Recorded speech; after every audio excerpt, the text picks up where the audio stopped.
Well, welcome everyone back to the Epics of Irindal, our little homebrew campaign set on the continent of Irindal. Last time, our party began their 3-day journey down from the city of Tierhelm, crossing through the heart of the Aelenwalt forest, encountering a number of creatures. One, a sickly large boar in an open clearing off the beaten path of the road, encountering a similar sort of ailment to things the party has seen already in the not too recent past, and a number of members of the party have experienced far closer to home, if you will. Shortly after that, everyone continued on after, granting this creature a much needed reprieve from the pain and suffering it was experiencing, having been somehow affected by the same sort of ailment that you all discovered the rock mimic in that cavernous location, but this time creating a more frenzied and dangerous situation, as this beast's intelligence was far below that of the previous creature you encountered. You did take some samples, and Trash had contacted her contact at the Magisterium Arcanum via the Sending Stone, an individual named Catherine, but did not receive an immediate response. After which you all continued on through the night, where you later encountered a distressed individual caught in a disturbing phase spider creature's trap below the main road. A small dog-like creature that you all had recognized from the glades, or the delta region of the continent, or the swamp region of the continent. And after dispatching these horrible spider creatures, you met for the first time the individual Sir Winston Percival, a small pug-like individual, a magical weapons dealer who had ties to the Magisterium Arcanum as well, or the Magistrate for short. After which you all took a long rest in the night, camping out, and continued the final leg of your journey, arriving finally in Mirstadt, the major port city in the center of the continent, one of the major port cities of the Landscelt Alliance and the Empire as a whole. And I will go ahead and pull that back up for you guys, just to have a little bit of a visual here of the port city of Mirstadt, or at least a portion of it. Upon which you all began your major farewells with Sir Winston, and he gave you a little bit of hint as to somebody who might know where this hawk and key you all were looking for within the city, as you realize at this point that you had never been told by Miguel Barone where or what the hawk and key was. So at this point, you stand outside the gates on the precipice of entering the city, encountering some of the city guards with the crest of the city, the Mirstadt Sparrow on their armor and their various cloaks and shields. Upon entering the city after a pretty lengthy wait in the lines and inspections entering the city, as this is a heavily trade and trafficked region of the continent, you find yourselves in a bustling, high traffic, many people, even more so than what you encountered in Tierhelm. People moving left, right, and center in all directions, carrying all manner of goods for trade and sale, buying things left and right. It is a busy location with high-reaching buildings of all manner, The architecture is shown with large spires of all kinds. You see various churches off in the distance. You see on the edge, Dazis, a familiar sight of the docks area, where vessels are allowed to enter onto the Aelin Prima, those that have engines that allow them to move upstream to deliver goods against the flow of the natural flow of the river. At this time, Trash, in your pocket, you begin to feel the hum of the sending stone once more, a subtle buzz as it shakes in the pocket against your hip. You answer it. I'll pick it up and kind of put it as close to my ears as possibly can, or however I perceive sound. I nosily get really close to Catherine and want to listen. At this point, a soft, feminine voice comes over the stone and says, "It seems this is not an isolated incident.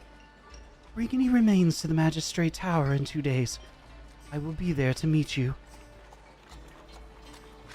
And you see the humming of the stone slowly begin to fade as it returns to its normal, darkened state in your hand.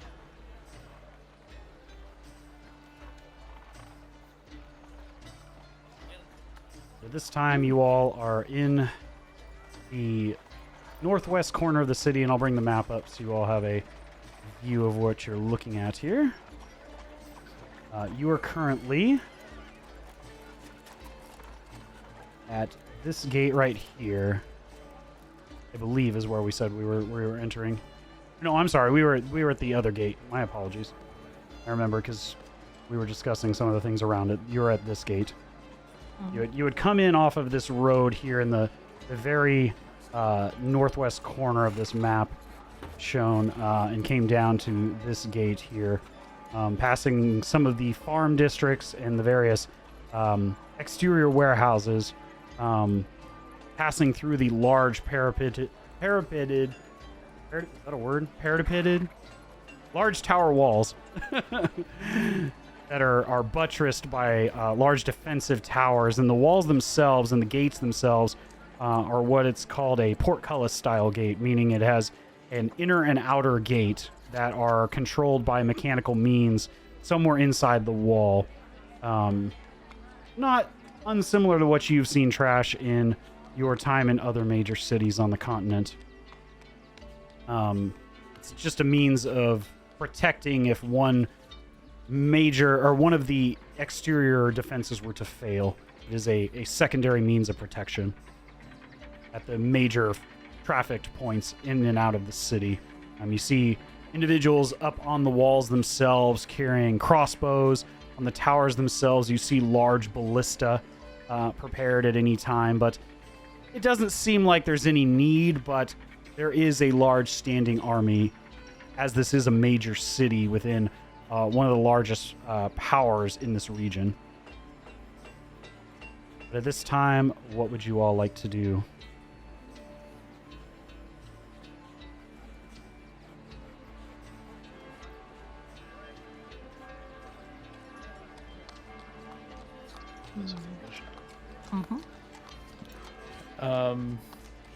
Are we still in line, like waiting to get in? No, you've just made it inside the city, so you would be just inside this wall up here in the northwest corner of the city, going approximately due east along the main road. From this distance, you can kind of see there's a sign hanging over one of the street corners, stating this is the you can barely see it from this distance, but there appears to be in a rather playful script the street name, the Sillyman's Way. You recognize... Oh, did we lose somebody? Quirky disappeared. Oh no! We'll wait a minute. While she's coming back, what did you say the name of the street was? Did you say Sillyman? The Sillyman's Way. Okay.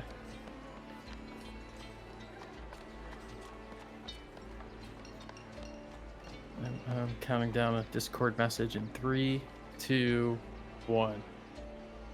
No, I was wrong.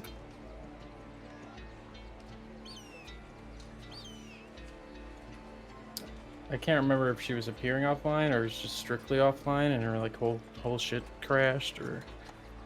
No. We'll wait a minute.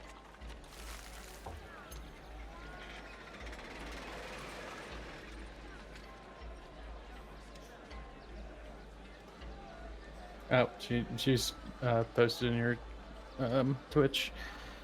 Oh, right okay. as I typed. Okay, no problem.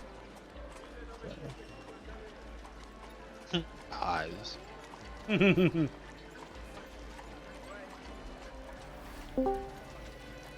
Welcome back. Hello? Hello. Hello. I'm back? Yeah, that was so weird. I'm so sorry. That's okay. It's all good. Yeah, right as you were leaving, I mentioned that the street sign that you can see from this distance reads Sillyman's Way. Mm-hmm. I heard up to that point, and then as I was asking the question, that's when I was rudely cut off by Discord. I was going to ask, so we don't currently know the location of the Hawk and Key yet. Is that No, correct? you don't know where it is, what it is. You were just told to deliver. You were just told to deliver by Miguel Barone the package to the Hawk and Key. Mm-hmm. Okay. I suggest, I'm like, Magisterium sample. Let's go there instead.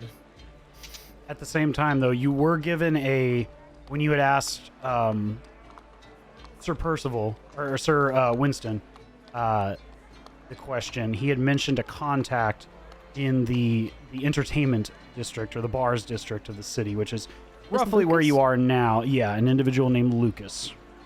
Okay. He stated that he was I believe he said he was a red-skinned tiefling. Tiefling. Is what I had left you all with before we finished up the last session. Well, that's where we are right now. Okay. Yes, you would remember, Daziz, this northwest corner where you all are at right now is roughly what's referred to as the entertainment or the bars district of Mirstadt.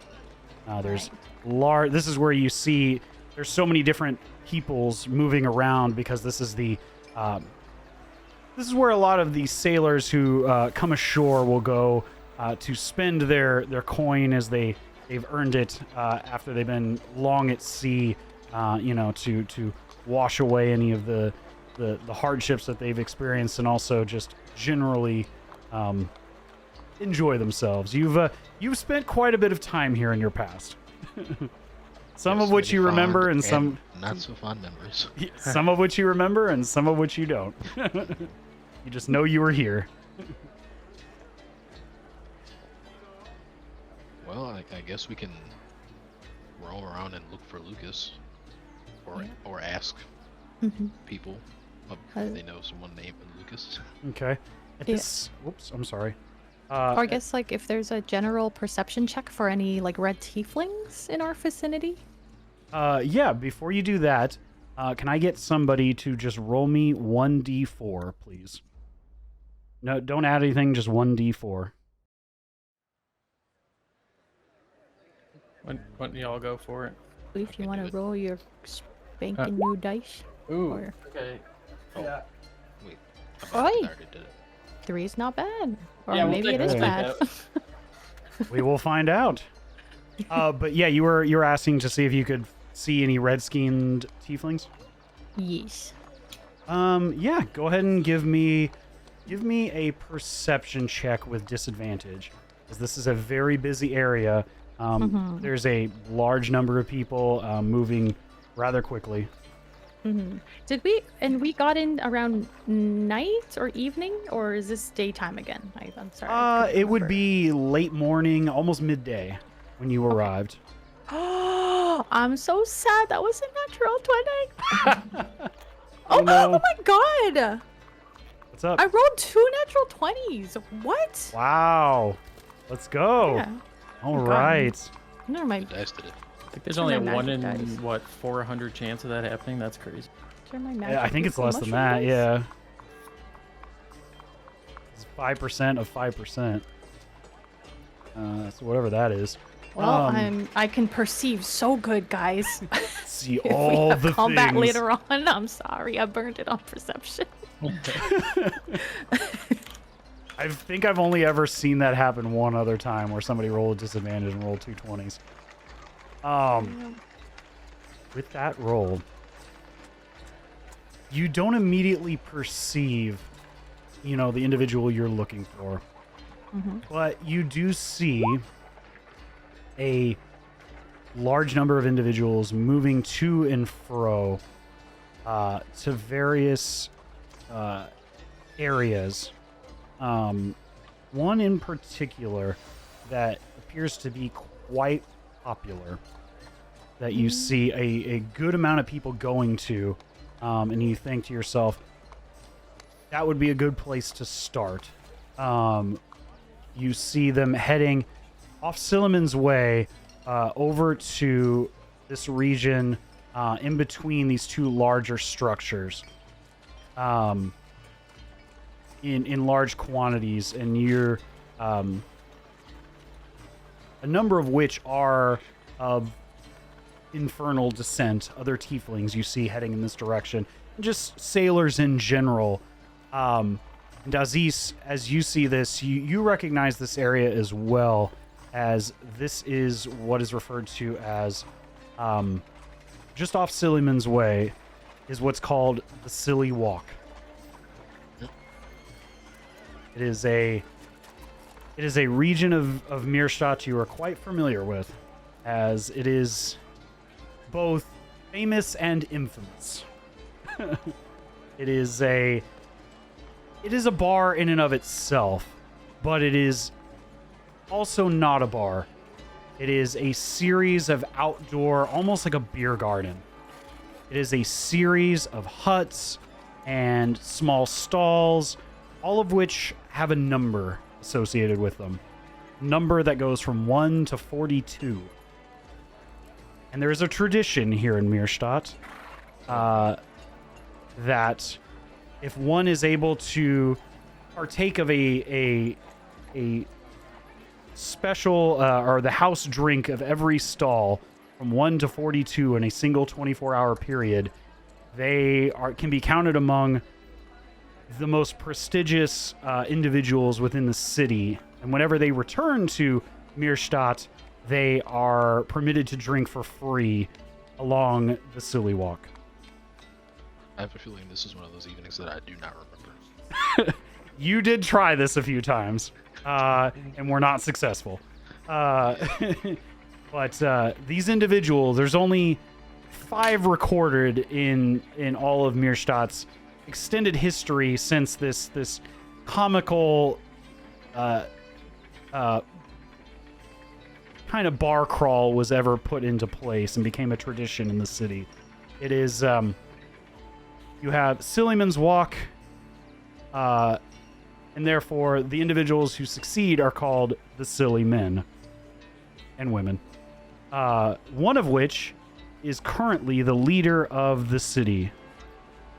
An individual you're familiar with, having been in and out of the city. The current ruler of Mirstadt is Geralt von Mirstadt, who is one of these 5 individuals, known for being a very accomplished drinker in his younger years. But as Trash, you spot these individuals moving to and fro from this area, several which are of infernal descent, of tieflings. You spot various styles of horns and hairdos to either obscure or obfuscate these horns, or some who wear them proudly, adorned with jewelry of all kinds in a very flamboyant fashion. It varies wildly from person to person. You see individuals heading down this famous street in the city of all walks of life, varying from the very wealthy and prestigious all the way to the individuals who probably don't have much more than a copper to their name. And you think, that's probably a good place to start.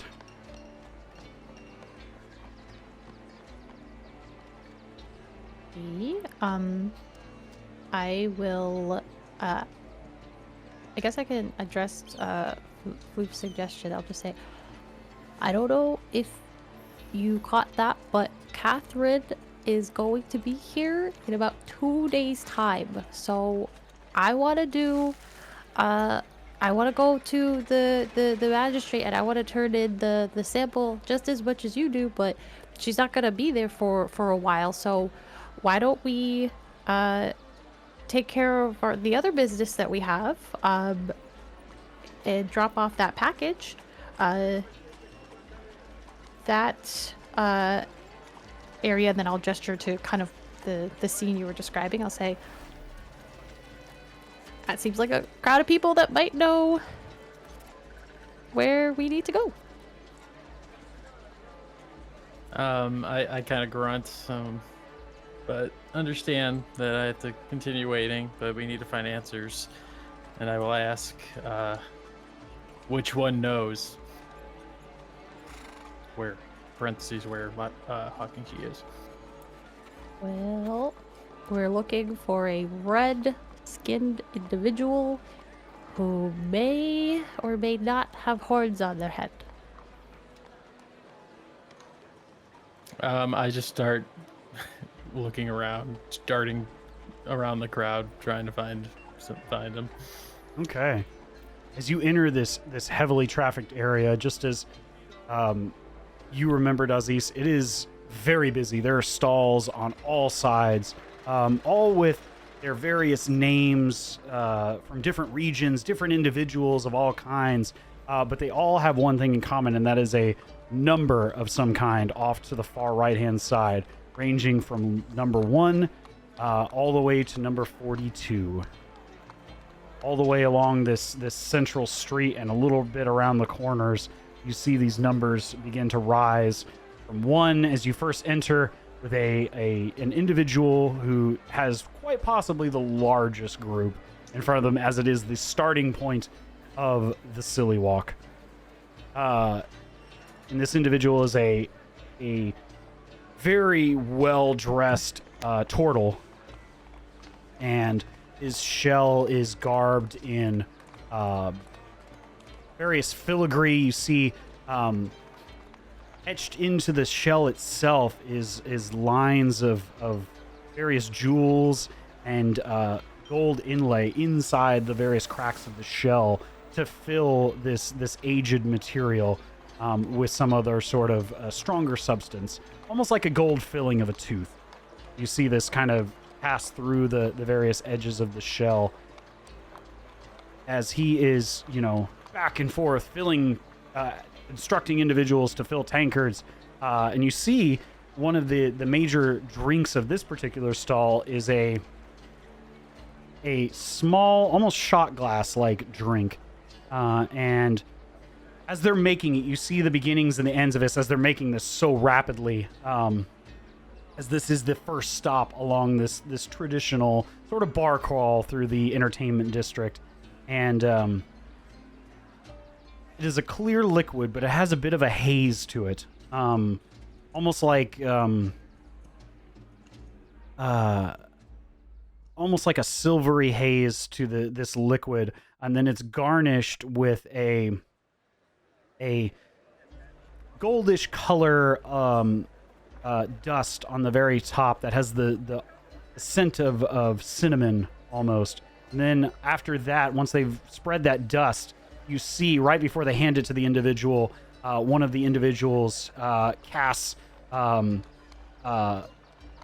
prestidigitation or some other manner of minor arcana, and you see them snap their fingers and the thing alights like a flame that begins to sustain. And just as the flame begins to fall, they pass it over to the individual, who then downs it like a shot right before the flame is extinguished. It's quite a theatrical drink, more so than just a strong drink. It is a shot that you remember quite fondly, Daziz, at least in your time when you were were more fond of alcohol. Yeah. But you remember it stinging a little bit on the way down, but it was relatively smooth. Sounds about right. I see this and say, drink fire, stupid. Drink fire, delicious.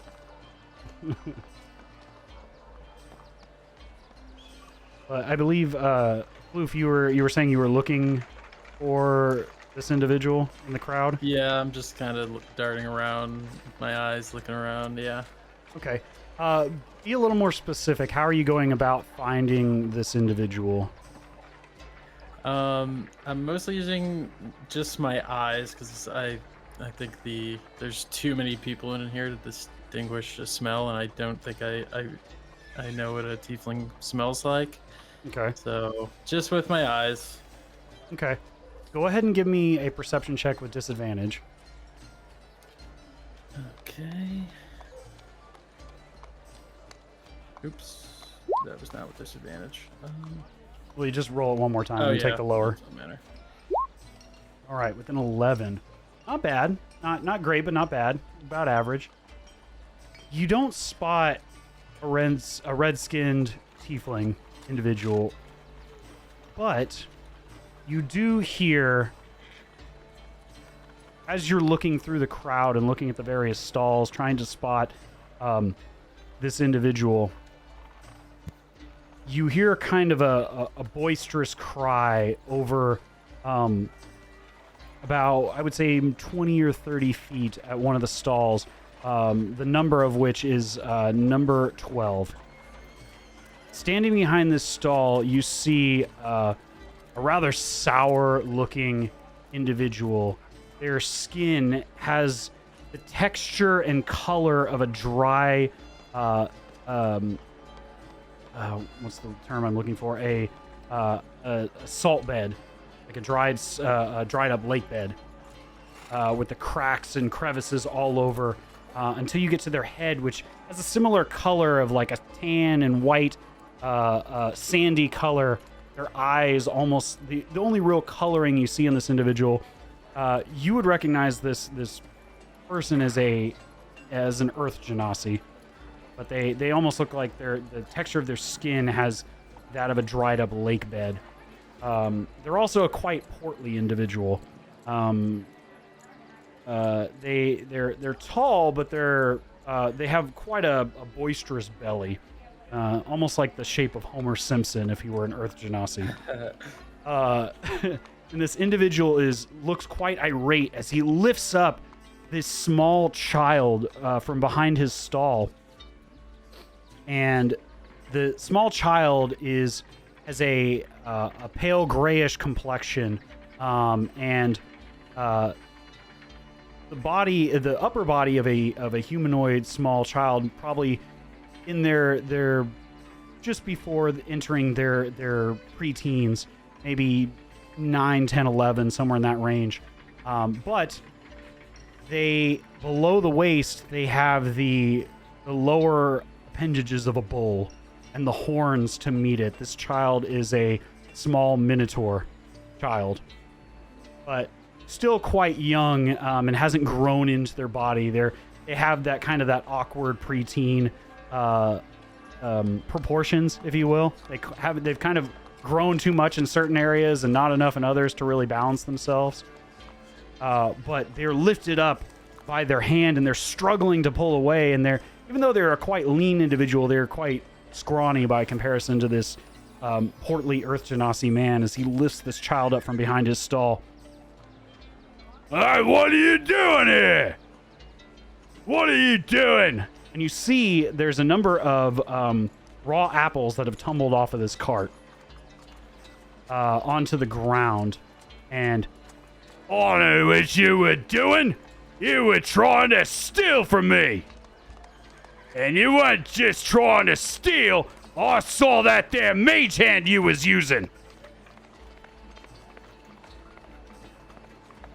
You need to be thrown in irons and handed over to the Inquisition. And as he says this word, trash, you recognize that word or that terminology, the Inquisition.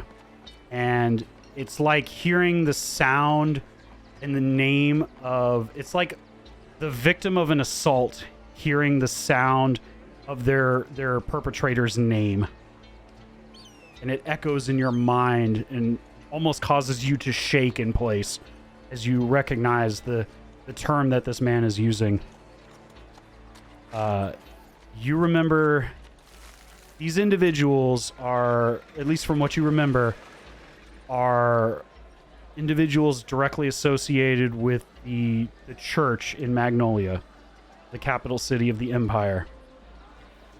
They are specifically ordered to hunt malfeasant spellcasters all across the realm. These are individuals that have been deemed either out of control or using their abilities in illicit ways. And those who are rounded up by the Inquisition generally are quite often never heard from again. And it sends a chill down your spine, or whatever gelatinous segment of your body would be referred to as the spine. Weird vibration throughout my globular body. Yeah, almost like somebody had thrown a small pebble into a lake. You see this, Dazis and Floof, you see almost this ripple kind of travel across Trash's body as that word is shouted by this Earth Genasi man.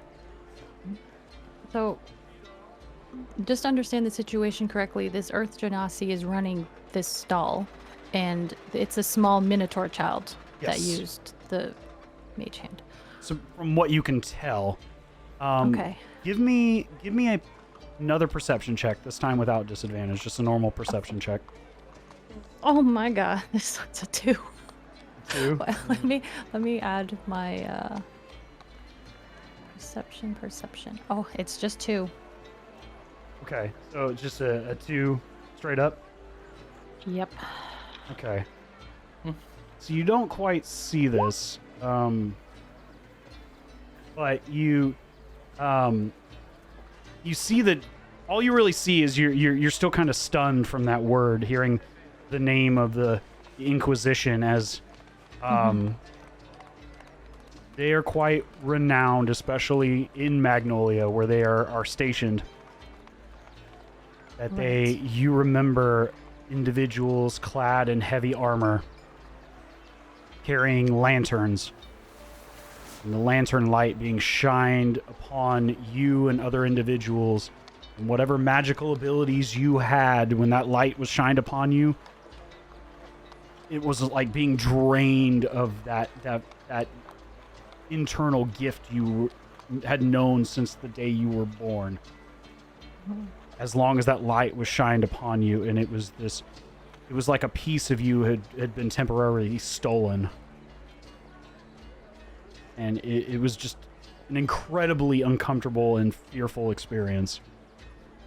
And if it hadn't been for Catherine's interference, you may very well have been taken in by such individuals. Okay.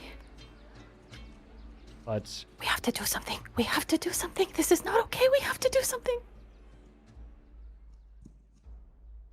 while this is going on, you see the child kind of kicking and squirming, but he isn't able to break free from the grasp of this Earth Genasi, and at some point he kind of resigns himself to what's going on. But at this point, you pick up on the look he gives when he resigns himself as he stops squirming, and he kind of looks over in the corner. And at this point, Loof and Dazis, you would see this before Trash. There are two other small individuals hiding in a shadowy corner.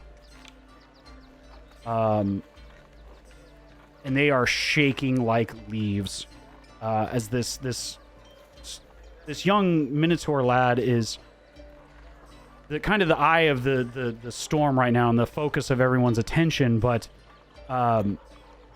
he looks over and there's this sense of recognition as you spot him looking at the two others in the shadows. And he kind of looks at the Urchinasi man. Well, he was just hungry, sir. Oh, I was just hungry. And you hear him, he initially says we, but then changes it to I in his speech. And you all kind of pick up on that. But he's visibly trying to hide the fact that he is not alone. You said it was stall 12? It is stall number 12. Okay. So you can go ahead. I was just gonna say, I obviously noticed Trash and a bit of distress and the scene over there. So I ask, want me help, horse boy?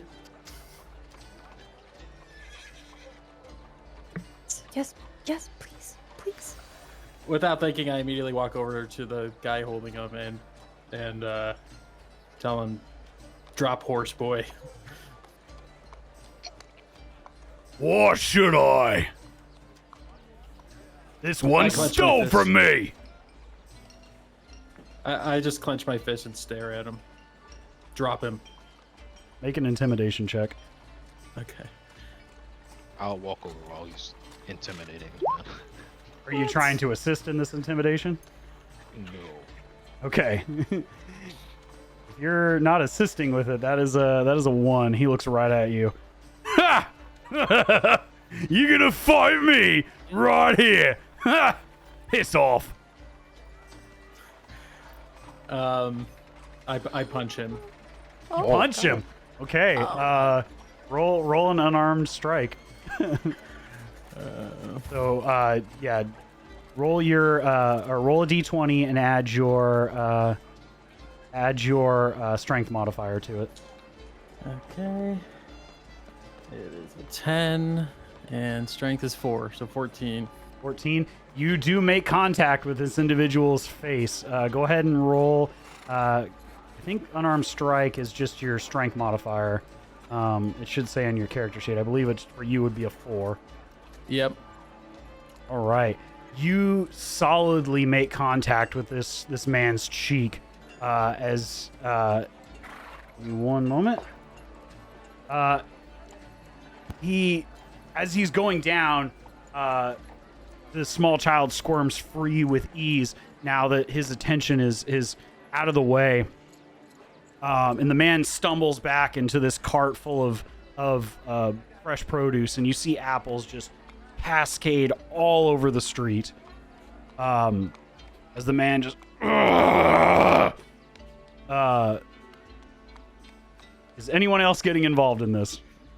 Yes. Well, shit, I kind of don't know what to do now. Oh God. I guess I'll just try to pull Floof away from the situation a bit. Try to keep him separate while this guy, is Okay. about to get back up on his feet. Is the crowd dense enough that we could make a run for it, or is it not that dense that we would be tailed quite easily? Give me an insight check. Okay. 17 plus 0, so just 17. 17.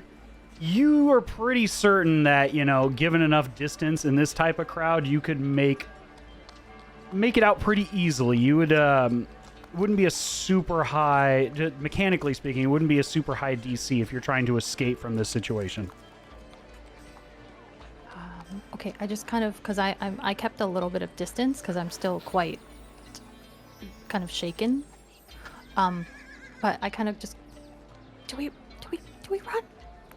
Do we run? Do we stay? Run? At this point, on the far side of the Silly Walk, down towards the very end of this whole grouping, you hear some cries. What's going on over there? Step aside! Step aside! As you see kind of long spurred spears kind of sticking up over the top of the crowd as some guards are approaching you. Hey, Jesus. Okay, can I cast without anybody? Well, without the people that I care to not notice. Could I cast like crap. Can I cast disguise self and like make myself look like a slightly taller? You said majority is tiefling in this area? It's all manner of people. You could probably make something up relatively quickly. You're trying to do this inconspicuously? Or just not in view of the guards. I'm assuming the apple merchant is still kind of stumbling on the ground. I'm just trying to not have the guards see that I'm actively about to cast anything. Okay. Yeah, go ahead and give me a stealth check, if you would. Okay. Oh, God. Please. Okay. Okay, that is a 12 plus stealth. Okay. 16. 16? Okay. From this distance, it is... Yeah, it's quite hard for anybody of import to really see what's going on. You're able to kind of duck in behind some people in between, kind of Assassin's Creed style in the crowd, and duck down as you mumble the arcane words in your outstretched hands to kind of muffle the sound. What are you trying to disguise yourself as? I will make myself look like a I guess jeez. What is like a halfling, maybe? A halfling woman? Okay. And in very nice garb, like very regal, like I look expensive. Okay. And I also look like I have the tiniest, like I look drunk. Like I don't know how to, if that passes for like flavor, or if I can look like a very regal halfling. An intoxicated regal halfling. Super intoxicated, maybe like the tiniest bit of like, maybe that, I don't know, just like puke on my shirt or something. Like I just want to look like I'm wasted. Okay. You cast the spell as your appearance kind of fluctuates, almost like the kind of opaque nature of your normal appearance gives way to this visage of a very flushed face halfling woman who's somewhat, kind of stumbling a bit and has the ever so slightest bit of drool mixed with possibly a little bit of vomit on your nice jade colored blouse as you kind of look at what's going on, and your eyes, at least what you're giving off the appearance of is your eyes are a bit cross-eyed and overly dilated as you're staring at what's going on here. Okay. I'm gonna act the part. Have the guards started? Are they here? Or they're about I'd say about 110, 120 feet on the far end of the street. They can't quite see what's going on. They've just heard the commotion as they were on the opposite end of this area. And they're kind of stationed here, as it does tend to, if a fight's going to break out, it's going to be in an area where there's a lot of alcohol. So they're kind of at both ends of the street, okay. usually, and they kind of walk back and forth in a patrol manner. But they didn't see the exchange. No, they did not. At least from what you can tell. I'm gonna look like I knocked myself into the cart. Like I'll look like I'm leaning on it or something. Okay, give me a deception check with advantage, as you did use disguise self, kind of give the air of intoxication, we'll say. Oh, thank God I had advantage. The first roll was 2. Okay. 19. And what was it for? It was for Deception. Deception. Okay.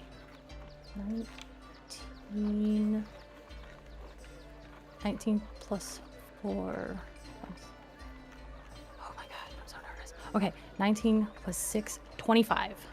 25. The 25, you kind of notice that the people, as you stumble back in this whole exchange. A number of the people that were watching this flagrant haymaker that Loof had thrown at this cart owner are now staring at you, falling over this this table that kind of got knocked over as you feign almost like soccer style, basically just falling out of nowhere. And people are concerned as they can see you're, at least from the appearance that you're giving off, that you're quite intoxicated. Okay. And they're just going, oh my God. I'm fine. It's the first day of the week and these people are doing this. Come on. While this is going on, can I pick up the small Minotaur child? Like, can I grab him? He's trying to run away as quickly as possible. Are you still trying to grab him? Yes, because I'm under the impression that Trash wants him. So I'm just Okay. gonna try and grab Okay. him. Roll. Give me an athletics or acrobatics check, opposed against his acrobatics. Okay. Oops. Yeah, he being such a small size and you being much taller, you go to kind of grab with your arm and you swing over and you almost trip into the Genasi man who's laying on the pile of apples and produce. As this child just darts off, and you hear as he's running away towards that corner with the other two individuals. Come on, we gotta get out of here. We gotta get out of here now. We gotta get out of here. Tarnish, if they find her, she's going straight to the Inquisition. Let's go. And they are running off of one of these side streets in between these tightly grouped buildings on the south side of the main street. Okay. Well, I give up on my chase and I go to go look back at Trash and can't find her. So I turn to Aziz and ask, "Where's Trash?" I point to the very intoxicated halfling. I squint my eyes and say, "Not Trash." Give That's me it. a That's fine. give me an insight check, Floof, to see if you can tell whether or not this is actually Trash or if you can see through the illusion. The 20. Unfortunately, she rolled a 25 on her deception check, so you do not see through this illusion. You just see this drunken halfling, kind of noble woman, falling over on a pile of empty drink tankards and being kind of helped and tended to by some of the other individuals in this location. Okay, I say, "Stupid, not Trash." At this point, you hear again as these guards are growing closer. They're at this point are about 60, 75 feet away. All right then, what's going on here? What's going on? And you can see now they're beginning to approach. You're seeing more of their armor and the spear tips kind of hanging up above everyone's heads as they're trying to push their way through this densely populated crowd. And they are getting closer. I guess I tell Floof, I say, those guards are coming for us. We gotta go.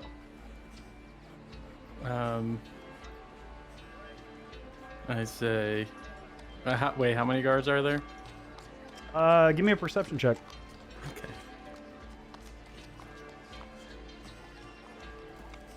The 21, you can see that there is a pair of guards clad in chainmail, and you see the just the corner of the crest on one of them, and you see the spear tips easily. They are moving rapidly towards you. All right, with only two, I say to Aziz, "We can take them." Just because we can doesn't mean we should.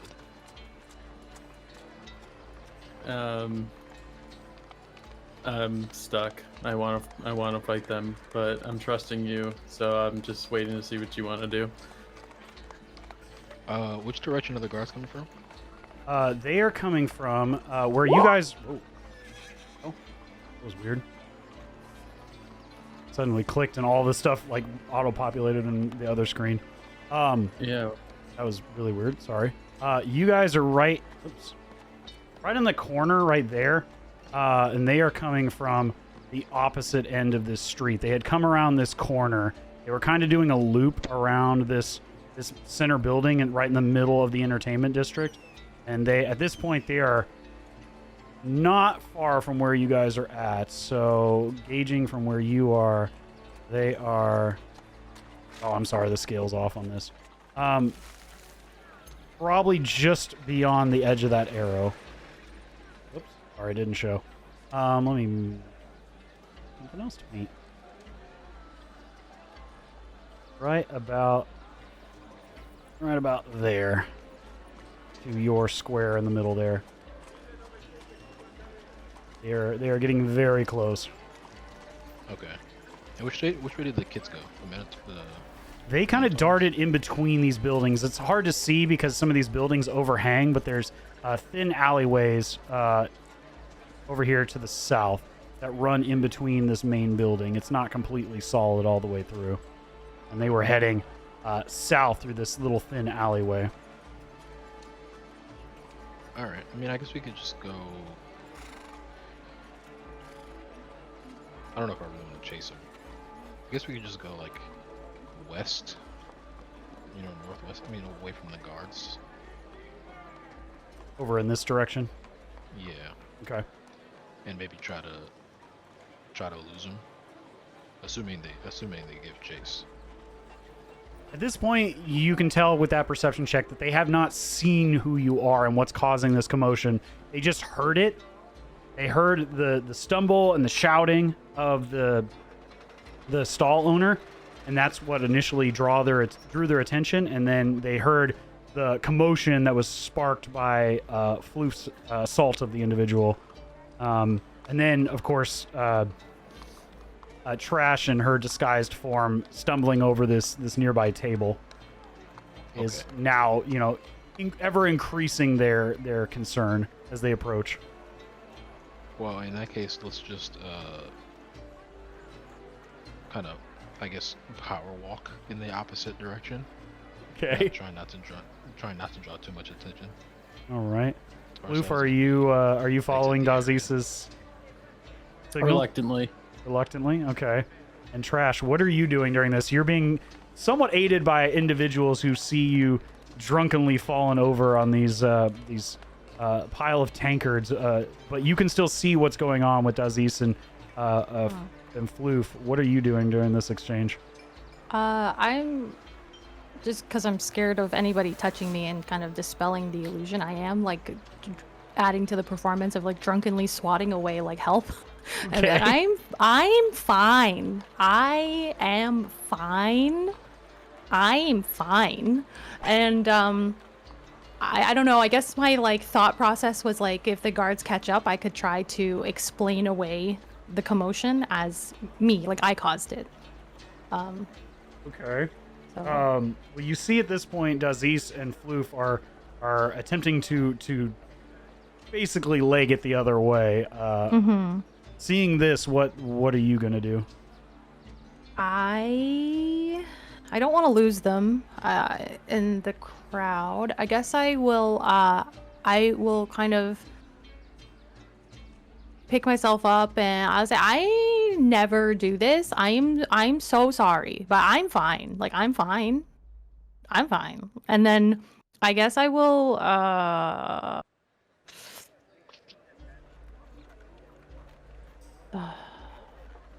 I mean, the guy kind of a dickhead. I was gonna leave money, but honestly, fuck that guy. I'm just gonna. I was kind of thinking about leaving money too, but I ain't worried about it. Yeah, I thought about it. I was like, oh, that guy's Fuck kind of that a guy. jerk. Yeah, I'm just gonna You kind do of the old waiter thing where you just leave 1 penny.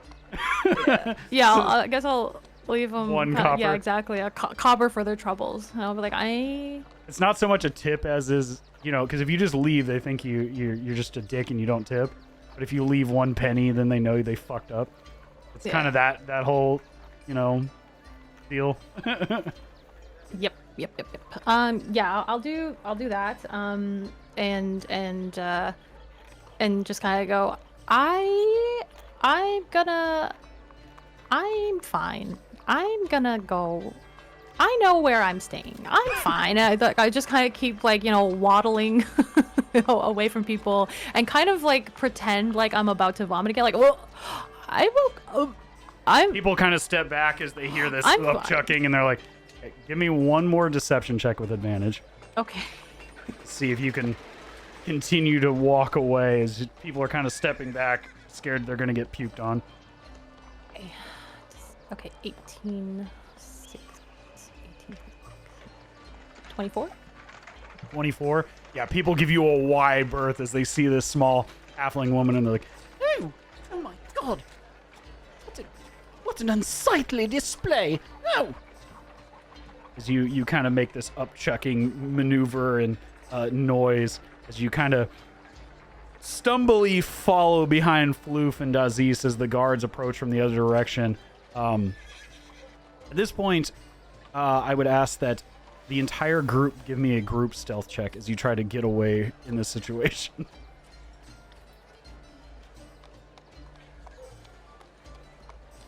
Okay. Oh, I'm good at stealth. Damn. Not right now. Not right now. I got 23, sorry. I was saying, yeah. Okay.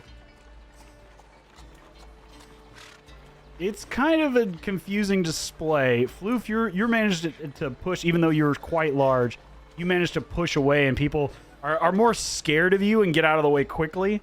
And as you kind of dart in some side streets, Daziz, you, as you're trying to direct Floof from behind, you almost stumble into another cart and cause more commotion as this is going on. Thankfully, as this is going on,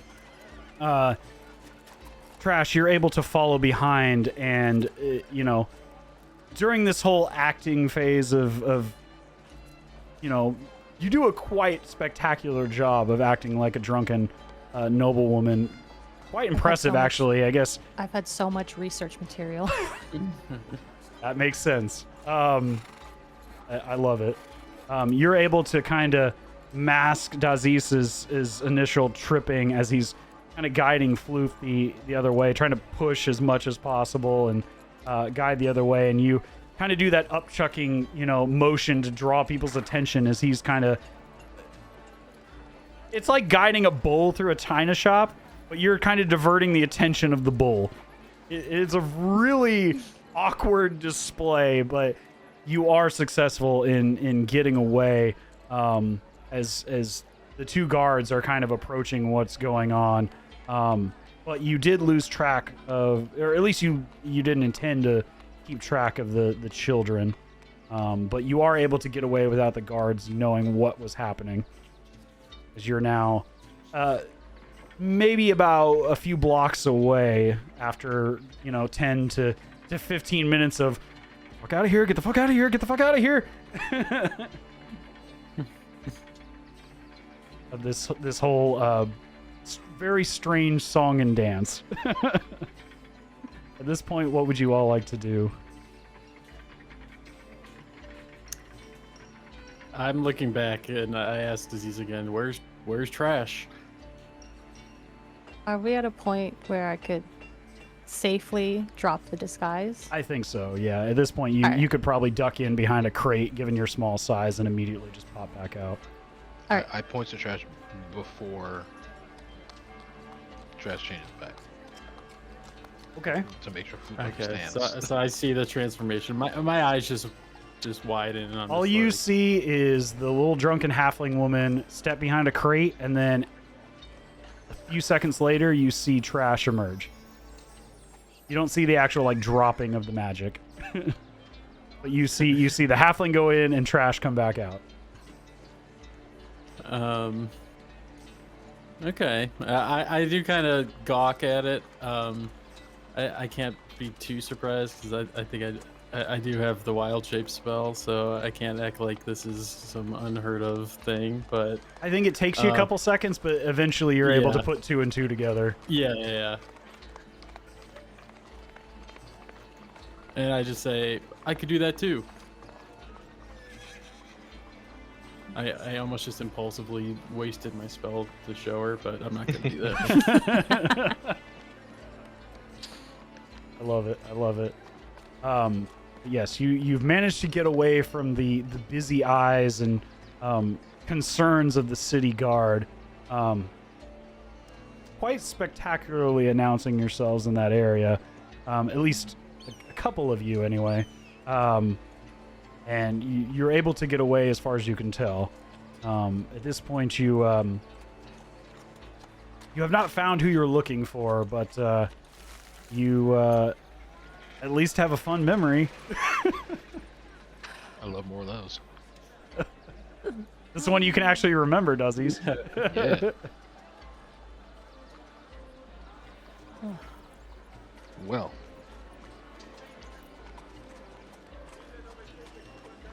I asked Trash, did I help?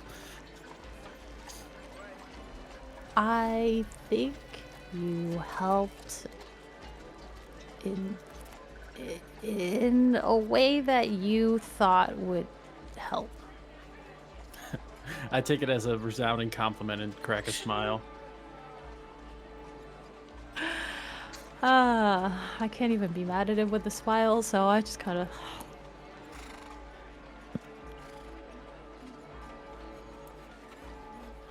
Alright. Well, I said, well. What's our Maybe step? next time don't punch somebody in the face. But I think you did a great job. But just, sometimes people don't like being punched in the face. I just kind of make a fist and look at my fist, just like, whatever. As this is going on, as you guys walk around the kind of in a very out of the way to try to avoid any further prying eyes, you're the first to catch this, Floof. A strange scent wafts into the air around you. Not an entirely unpleasant scent to some degree, but the longer you smell this, the scent lingers on your nose. It goes from an oddly sweet and like the scent of roses, and swiftly transitions to a it's the scent of, it goes from the scent of roses to, this is the fake rose. Like, it has an oddly chemical scent underlying it that someone like you would, at this distance, would be far more likely to pick up on. Like, it's a very artificial, this isn't a natural scent that you pick up on. And your nose kind of catches it, and you look around, and you notice there's kind of this rundown little building off the way, and hanging kind of loosely on one very rusty nail is a sign with a very broadly smiling cat. But not necessarily the entire face of the cat, just that oddly glowing set of eyes and grin, almost Cheshire Cat style, where all you see is the yellowy glowing eyes and this bright white smile on this darkened, musty, dirty sign hanging from the wall of this establishment. And again, this artificial scent of roses hits your nostrils, and the more you smell it, it's almost offensive and insulting to somebody who can tell that this is not natural. Okay. Yeah, I kind of crinkle my nose, make some audible sniffs that are noticeable by those two, I'm sure. And I stare at the door or whatever's around that thing and just kind of start growling at it.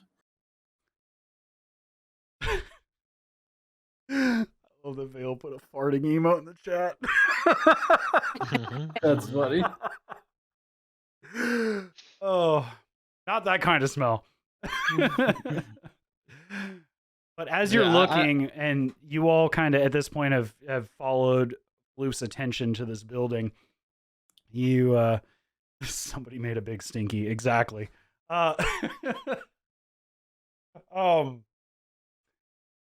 You notice just above the sign, it's very weather worn, and you almost can't see it at a normal angle when you're not looking directly at the building.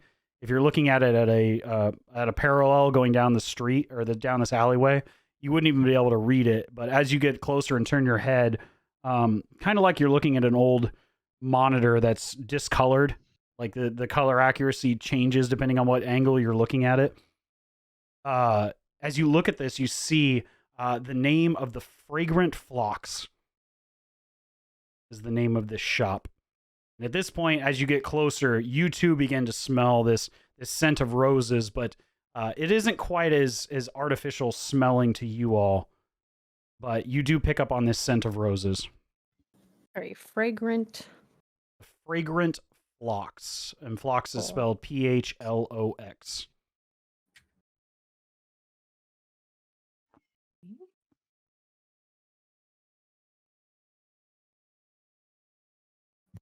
And can I discern kind of, I assume kind of like perfumes and stuff, but can I discern like what it is that they offer in terms of Just based on the smell?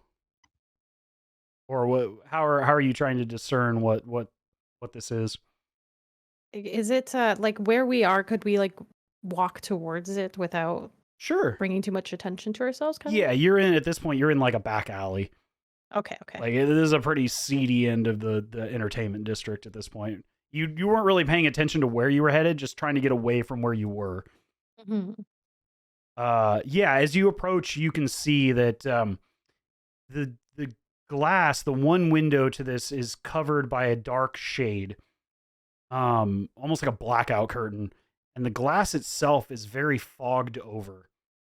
Like you can see that there's this moving wisp of something in the air, and at this distance, now you begin to smell Floof, and you all can see that as you get closer, this this mist that's kind of moving slowly across this windowsill is not unlike that of smoke,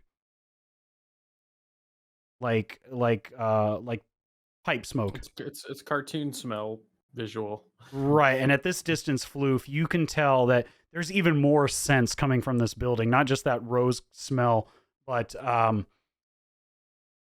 there's this scent of lavender and cinnamon and rose, and it's just this compounding, assaulting smell of fake fragrances.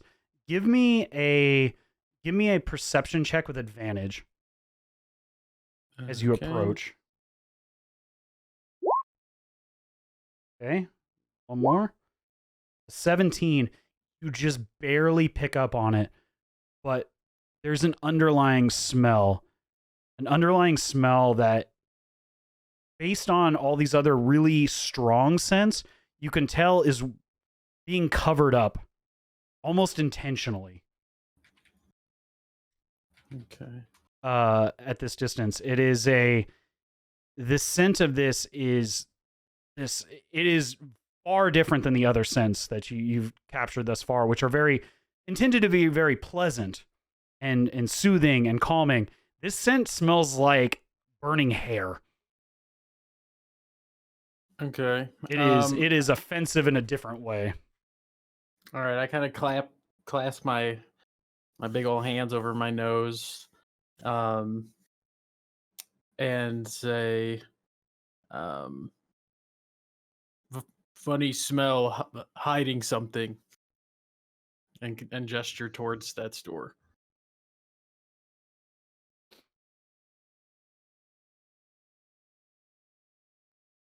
And at this point too, you see there's a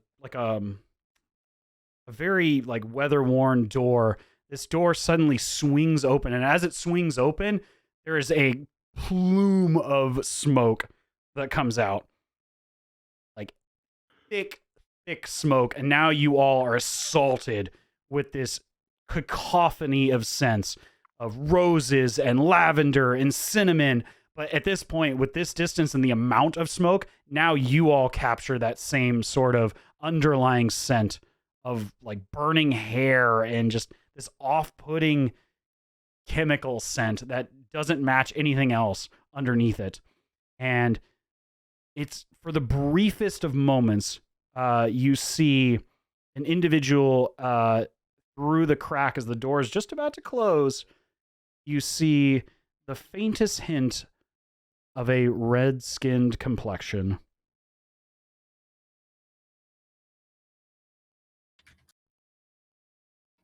Can we walk in? You can do whatever you want.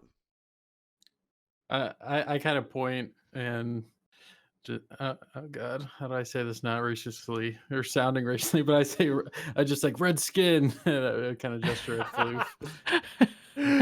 We get it, but yeah, Yeah, That's fair. That's given fair. the description you were given, that makes sense. Yeah. Mhm. Yeah. Don't cancel me. I'll It's RP. It's motion- RP. Yeah, I motion towards Floof and Trash. I'll say, this might be Lucas. Okay. I guess we will make our way. Enter the shop. Okay. As the door shuts and then you approach, you're beginning to hear soft music playing inside this building as well. And as you open the door, again, another cloud of smoke just assaults you as you enter. And this bar, this speakeasy-like location is just heavy with this smoke of various pipe tobaccos and various smoking implements and water pipes and things, people sitting around these plush round table like sofas, sitting and talking, having various drinks of different kinds. You can see now that there are incense burning in all corners of this bar, and it is one hell of a mix of different scents in this area, as it's very clearly now you begin to understand what this is. It is Duzzy's having experienced things of this nature. It is a smoker's den, for lack of a better term. It is a functioning bar and tavern, but more so people come here to sit and smoke things of various natures. And as you enter, you notice towards the back, among the various individuals in this bar, most of which look to be sailors. You can tell by their very heavily tanned skin, people who've very clearly been out in open sunlight for long periods of time, as their tan and complexion is very darkened by the sun, as well as the drying effect of the nautical air filled with salt and things of that nature. But in the corner, you see an individual.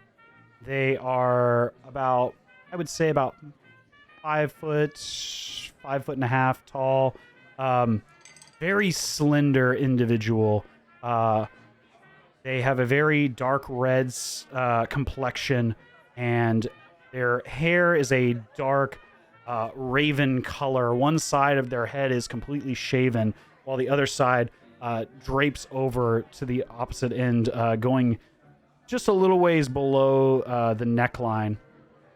And protruding from their forehead are these antler-like horns coming up into sharpened points, but a little more unique for their species. and a slender red matching tail swinging playfully behind them as they chat up this pretty well-to-do dressed individual, not unlike the disguise that you had donned, Trash, not but maybe 30 minutes before.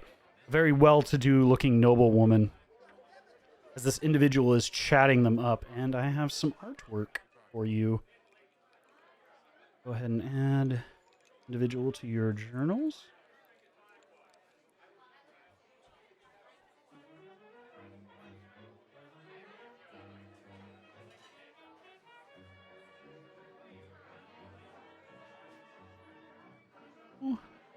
And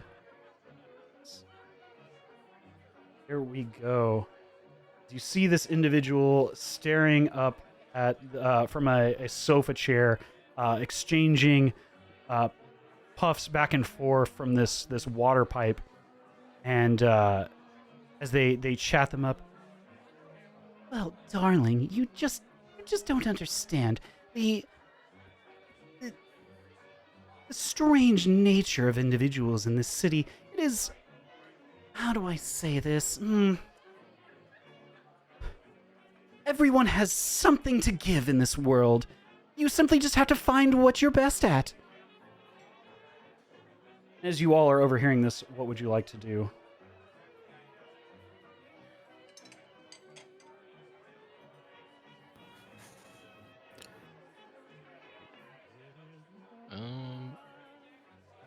I mean, I guess they're talking. Are they talking from like behind the counter? No, they're sitting in a back corner at one of the lounger chairs, and there's a table in front of them with a lit water pipe, smoking a combination of different things.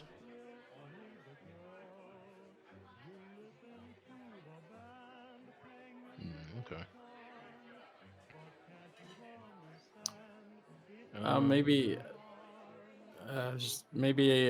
I still have my hands kind of over my nose because I don't like it in here. But I point at this woman and look to Disease and Trash and ask, that Lucas? Could be. Maybe.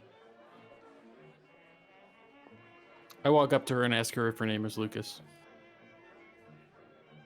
As you approach this individual, they kind of end their they are in the middle of a sentence when they kind of, and you don't understand that the ramifications of oh, look at this darling individual. Aren't you just a huge hunk of muscle? As they stand up and kind of get uncomfortably close to you, Floof.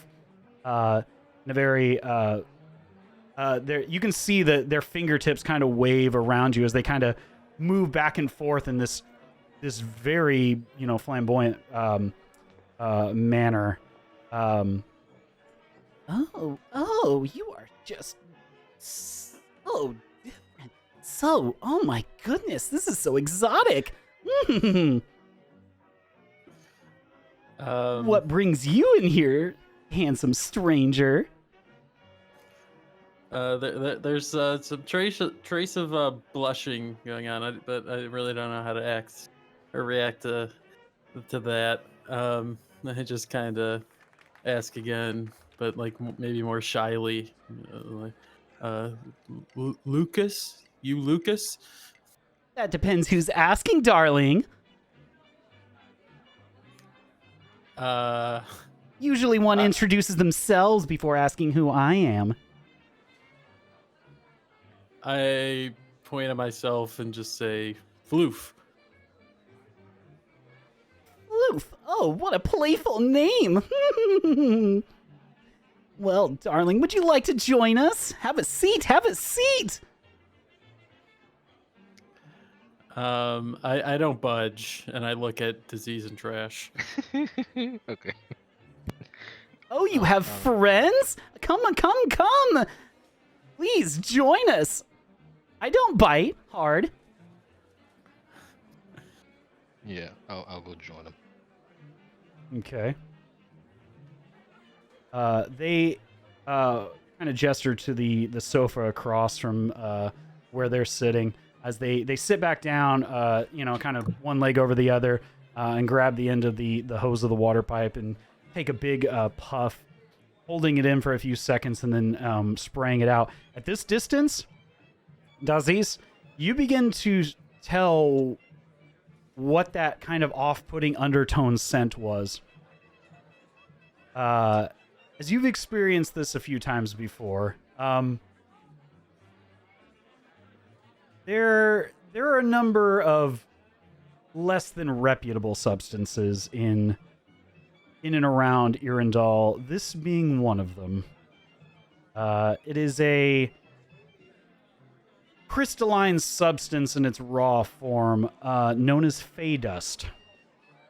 It is a controlled illicit drug that is oftentimes a hallucinogenic. But it is more often than not undercut with more benign substances like, tobacco and other, pipe smoking ingredients, to not only delay its effects, but to kind of mask its sense, so individuals of the law don't understand what's or don't catch you abusing it.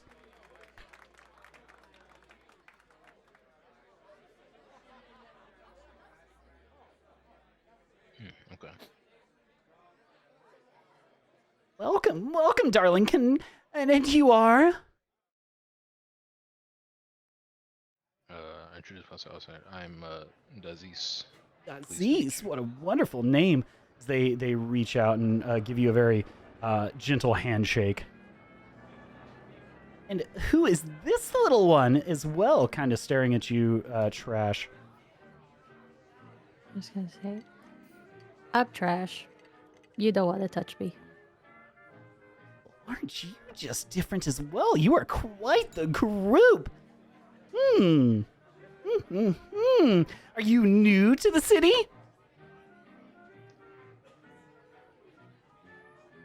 Yes, we've just arrived. I've been here before,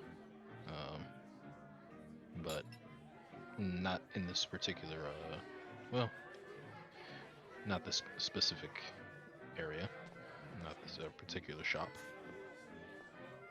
Well, welcome back home. Welcome. And you all, is this your first time in Mirstadt?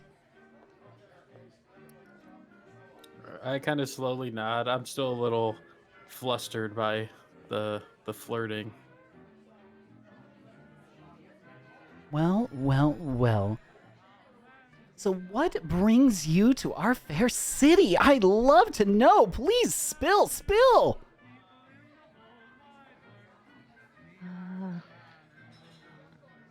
No. Well, we have a couple things that we're looking to do while we're here. The first of which being we are trying to find a redskin tiefling by the name of Lucas. We were told that he would be somewhere around here in the entertainment district, but we can't seem to locate him. Well, I can tell you that he does not exist, but they are right in front of you. I'm Lucas. Well, nice to meet you, Lucas. A pleasure as well, Trash. Thank you so much. You are just so sweet. Again, so what brings you in my direction? Where lock and key? Or wait, lock and key. Hold on. Yeah. Hawk and key. Yeah. That's a TV show. Yeah. Where Hawk and key? Hawk and key. Never heard that one before. Can't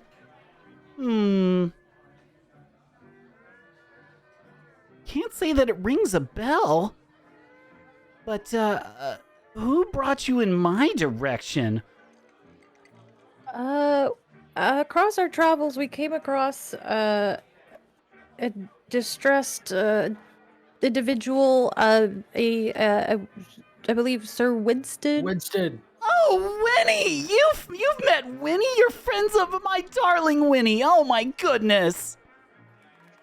And they said that you would be a good contact to perhaps help us look for this establishment. We were sent to this city to look for this Hawk and Key. We have a package to deliver. This is the contact we have. Maybe if you haven't heard of the establishment, we're also looking for a person by the name Enrique Sandis. Does that name perhaps ring a bell? I can't say that name rings a bell, but Can No. I? Sorry to interrupt. Go ahead. Can I tell if they're telling the truth or not? Go ahead and give me an insight check.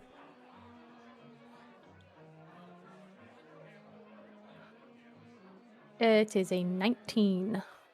19. You notice it is extremely subtle. But they have this every individual, even the best of liars, has a call. And as they're saying that, when you hear the phrase, it doesn't ring a bell, you see them kind of stare at their fingers as they kind of wave them back and forth, and then take another big hit from the water pipe. And that's what you notice. Or what was the tell? They're kind of staring at their fingertips as they wave them back and forth flamboyantly. Ah, I see. Can I subtly allude to that? I could be like, okay, maybe that's not what I'm trying to say. What would help perhaps jog your memory if you may have come across this name of an establishment or the individual in your travels? Make a persuasion check.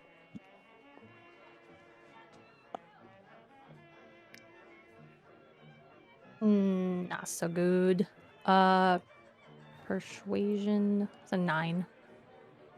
The 9. They look back at you. And again, they take another big hit of the water pipe. darling, I know a lot of people in this city. A lot. And they come and go. It's very much a traveler's city. People come and go as they please. It's really hard for me to tell somebody specific. This Sandis person, they could have been here, they could have not been. I have not the slightest clue. But, perhaps if you gave me more information, maybe something of more of the, monetary variety of information, I might be able to help a bit more.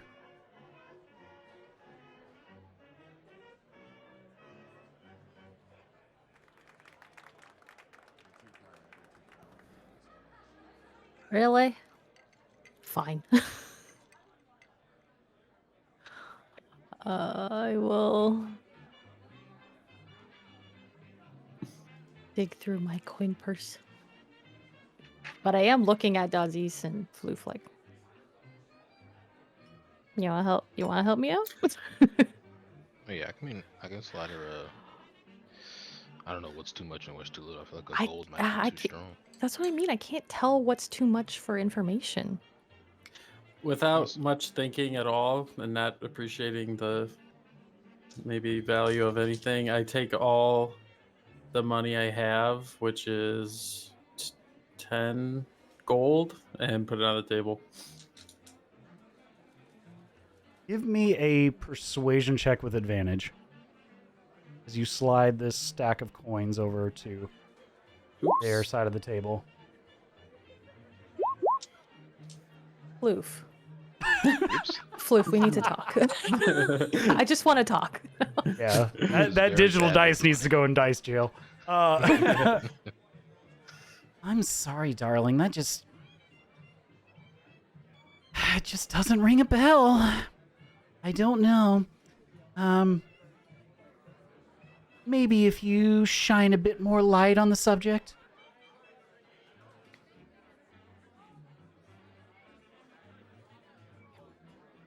10 whole gold, huh? Okay. I thought that was so generous already. Never. How much do I have? I But- have 10 also, but I'm not gonna slide all of that. No, I think we had more because we had each split a prepayment for the. But you did buy stuff before you left. Oh, that's right. Yeah. Okay, so I didn't end up purchasing anything, so I have more gold than y'all, I guess. I'm gonna try to put forth another. Oh, it seems like so much money. Okay, another 5 gold to add to the stack, so 15. Give me one more persuasion check.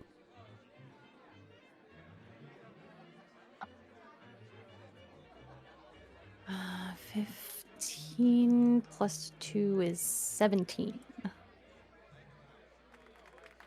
Now that you mention it,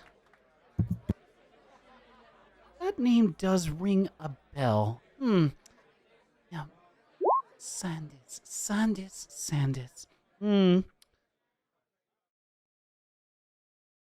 Oh, I remember this person. Yes. I remember exactly where they were. I could possibly introduce you all. You said you're delivering something to them? Yes.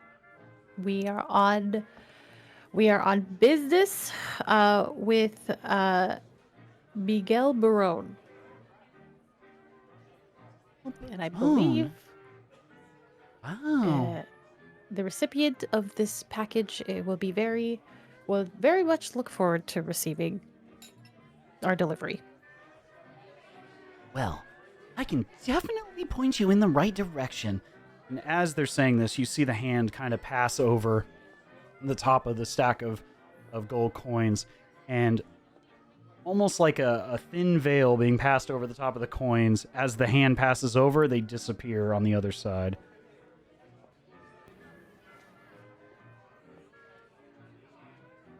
But, while we're here, why don't I buy you a round of drinks?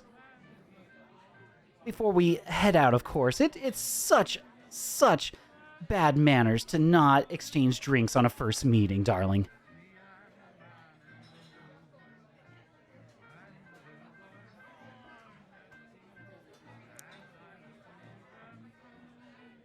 Sure. Is he Floof? I'm completely stun locked in this room and just gotta the smells, the flirting, I don't know what I'm doing, so I'm just kind of sitting here and going with the flow. Maybe I nod my head, and I'm just like, okay, I'll drink. Wonderful. Barkeep. 4 sparrow spits. On the double.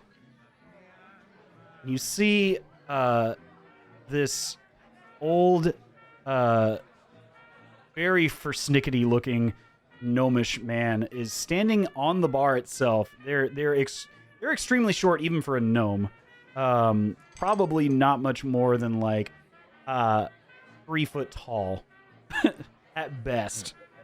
And all right, coming up. And you see they're mixing things together. It is a combination of a local brew and beer, as well as a splash of what looks like some type of sugary liqueur ladled on top. till it's like this separated drink, and they right as they're about to serve it to you all, they clasp their palm over the top of it and spin it over the other side, keeping the drink inside the mug. And you see he gives this and spits on the top of his other hand, not in the drink, but on the top of his other hand, and then slams the drink onto the table in front of you as he makes each one. This is a specialty of Mirstadt. It's called the Sparrow Spit. I promise, it looks worse than it is. It's just, it's all theatrics. And they grab their tankard. Bottoms up, darlings! As they take a big drink. Can I make a check to make sure there ain't nothing extra up in here? Sure. Go ahead and give me an insight check. Okay.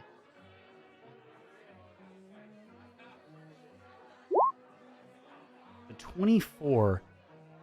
You notice as he's mixing this that on the surface, the bartender on the surface of his palm, it's not. It's not so much anything that looks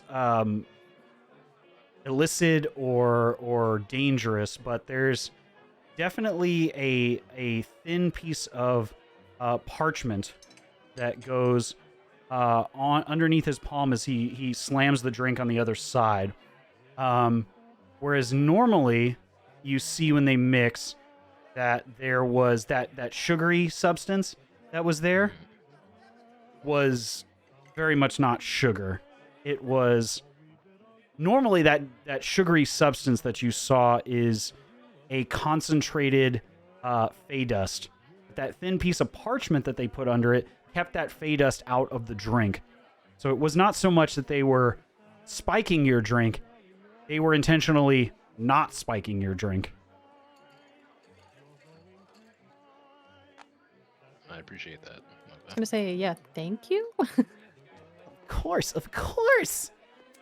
I can't be going and doing my normal routine with individuals who clearly have done right by my friends. If you are friends of Winnie, oh, you darlings, you are friends of mine all day long. But I had to be certain, you know? Now, I can't give you too many details, but I can definitely point you in the right direction of this, what did you call it? The Hawk and Key? Yes. The Hawk and Key, yeah. Right. Okay. Well, go ahead and finish your drinks, and we will be on our way. I can definitely point you in the right direction. This, Sandus? Yeah.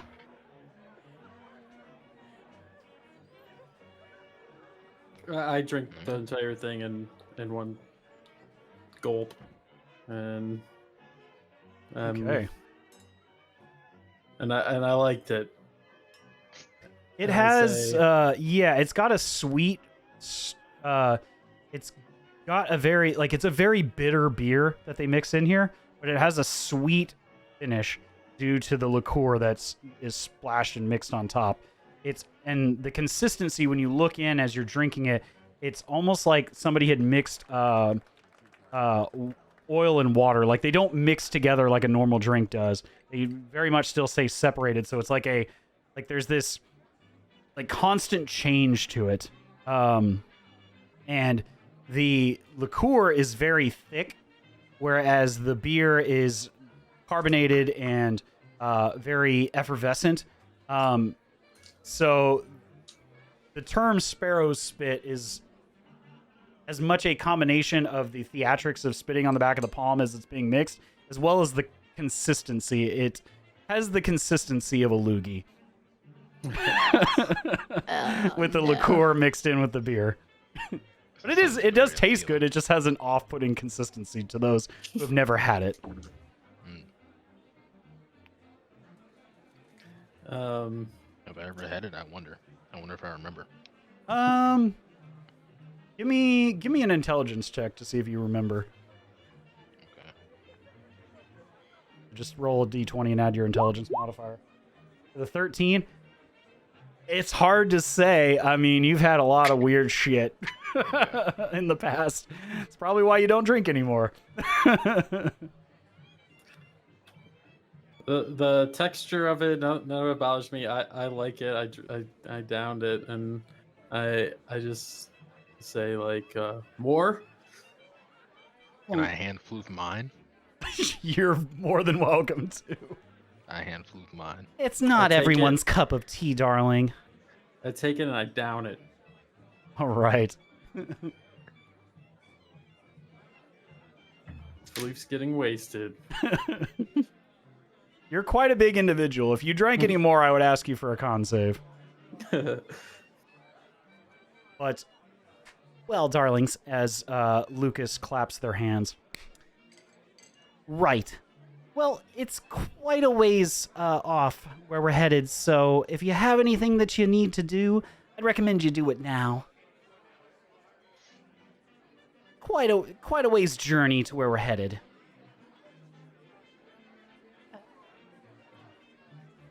Is this like a day trip, like or several hours, or we're gonna It's- have to leave? It's probably going to be nightfall by the time we get there. It's a bit of a trek through the undercarriage of the city, if you know what I mean. Well,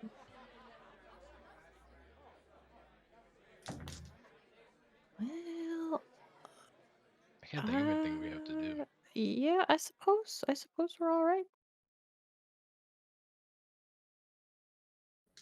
Right. Well, if everyone's all set and ready to go, everybody's good and greased up from that sparrow spit, let's head on our way, shall we? And they give a subtle tap to the noblewoman. And you all... Hold on one sec. Yeah, you would just barely catch this as they are wiping their fingertips across the noblewoman's chest. Great seeing you again, darling. And as they're doing this, you see the fingertips just gingerly pull the necklace off of this woman's neck without so much as a jingle from any of the chain links. And you see it kind of slip into the back pocket, guided by Lucas's tail. Well then, let's be on our way, shall we? As they... Honestly, I'm just kind of impressed. I'm like game respect game as a person who's also had to stealthily grab things their whole life. Yeah, Just kind of like, based on what you just saw, had you not been facing their back, you would not have caught this at all. It was such a fluid motion that they have clearly done this many times, that they have easily, just take what they can when they can. But now, you follow, I'm assuming you're following Lucas wherever they take you? Yep. Okay. They guide you out through the front door of the establishment of the Fragrant Flocks. As you open the door, you're greeted with fresh air, which is a huge boon to some of you compared to the dense, overly saturated air inside this tavern, this smoker's den. As you're, it's, yeah, the closest thing I can describe, it's like walking out of a candle shop, or like no, it's more like walking out of an Abercrombie and Fitch after they just did inventory and sprayed everything. Yeah, you can feel like that headache that was beginning to form, beginning to alleviate as you exit. Well, darlings, we have to make a little turn up here, so just be careful. There's a bit of a drop in this upcoming staircase.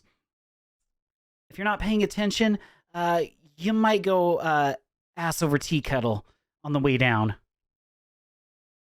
and they kind of guide you around one of these sets of alleyways. And as they kind of step down, you can see what they're talking about. There's very steep steps going downwards into what looks like one of the canal systems heading on this side of the city in this general region.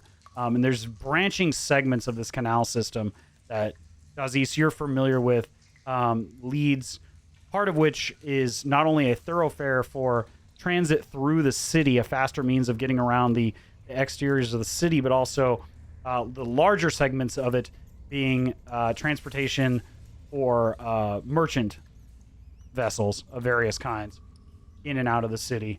And there's various branching segments. As you go down, it's almost got like this Venice aqueduct environment. It's very moist air trapped below these arched areas as you hear kind of condensating water off the top of the stone and masonry in these various areas. As it's gotten a bit dimmer down here. But they walk about and they have a very very unique almost jovial walk as they kind of step between the various columns and aqueducts, almost like their walk is 50% walk and 50% dance number between the various columns of the city, as they are extremely comfortable walking in and out of these various arched columns and aqueduct locations. And as you proceed deeper and deeper into this undercroft segment of the city where the water is flowing to and fro in various segments of this canal system, the light is beginning to fade. And in this segment of the city where more of the emphasis is placed on the bars and the taverns on the upper elevations of the city, there's not a lot of lit torches or lanterns of any kind. Those of you with dark vision can see quite clearly. Those of you without, it's becoming a bit more difficult. But as they're guiding you through, it is very disorienting down here. Almost intentionally so, as they kind of guide you through these various areas. While this is going on, what are you all doing? As Lucas guides you through, at some points, it's almost like they're going backwards and sideways, and it's like I said, very disorienting if you've never been in these areas before. I think most of my focus is just on keeping my balance with these little stairs and this and that, and not being able to see very well. So I'm just doing my best to not fall or get left behind. You see, or I'm sorry, as this is going on, and there's visible distress in your walk and your motion and your cadence, Loof. Lucas kind of looks back. Oh, darling, can you not see very well down here? Here. Grab a hold. And the tail kind of wriggles back towards you as they kind of slow down a bit. Grab on, darling, and don't let go. I make like a full, like, blushing anime face, kind of. A full uwu. Yeah. And You've gone full uwu. I'm full uwu, and I grab the tail, and yeah. Ooh. Don't let go, darling. I continue to blush and stay silently flustered. Aziz and Shiny, what are you all? Or I'm just not Shiny. Aziz and Trash, I'm sorry. Other campaign. Sorry.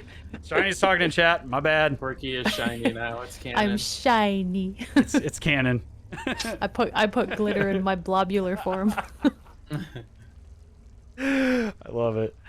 Trash and Aziz, what are you doing while this is going on? You are much better in these environments. Seeing Trash, you're not entirely, out of your element as you first came into being in a similar environment, but in a different city. Mm-hmm. Yeah, if anything, this is very comforting for me in a way. This is just kind of like a home, but like not home kind of feeling. So I'm just kind of finally, I guess, able to decompress from the earlier events. I'm still thinking about that Minotaur child, and I hope they're okay. I wish I knew where they were, but I just, it's kind of one of those just, I hope they're doing all right. And like, that's kind of where I am. I'm following along and I'm kind of slowly unclenching or, relaxing. But yeah, my thoughts are with that small Minotaur child and just wondering how they're doing and hope they're doing all right. Excellent. Daziz? Considering the environment, can I guess, can I like try to keep some sort of a mental map of where we're going? Sure. To try to maybe keep a general idea of, the at least have an idea of how to get back and forth between where we left from and where we end up. Sure. You can give me either an insight or perception, your choice. Go to perception.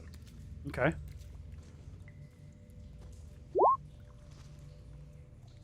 $17. You have a general idea of what direction you're heading.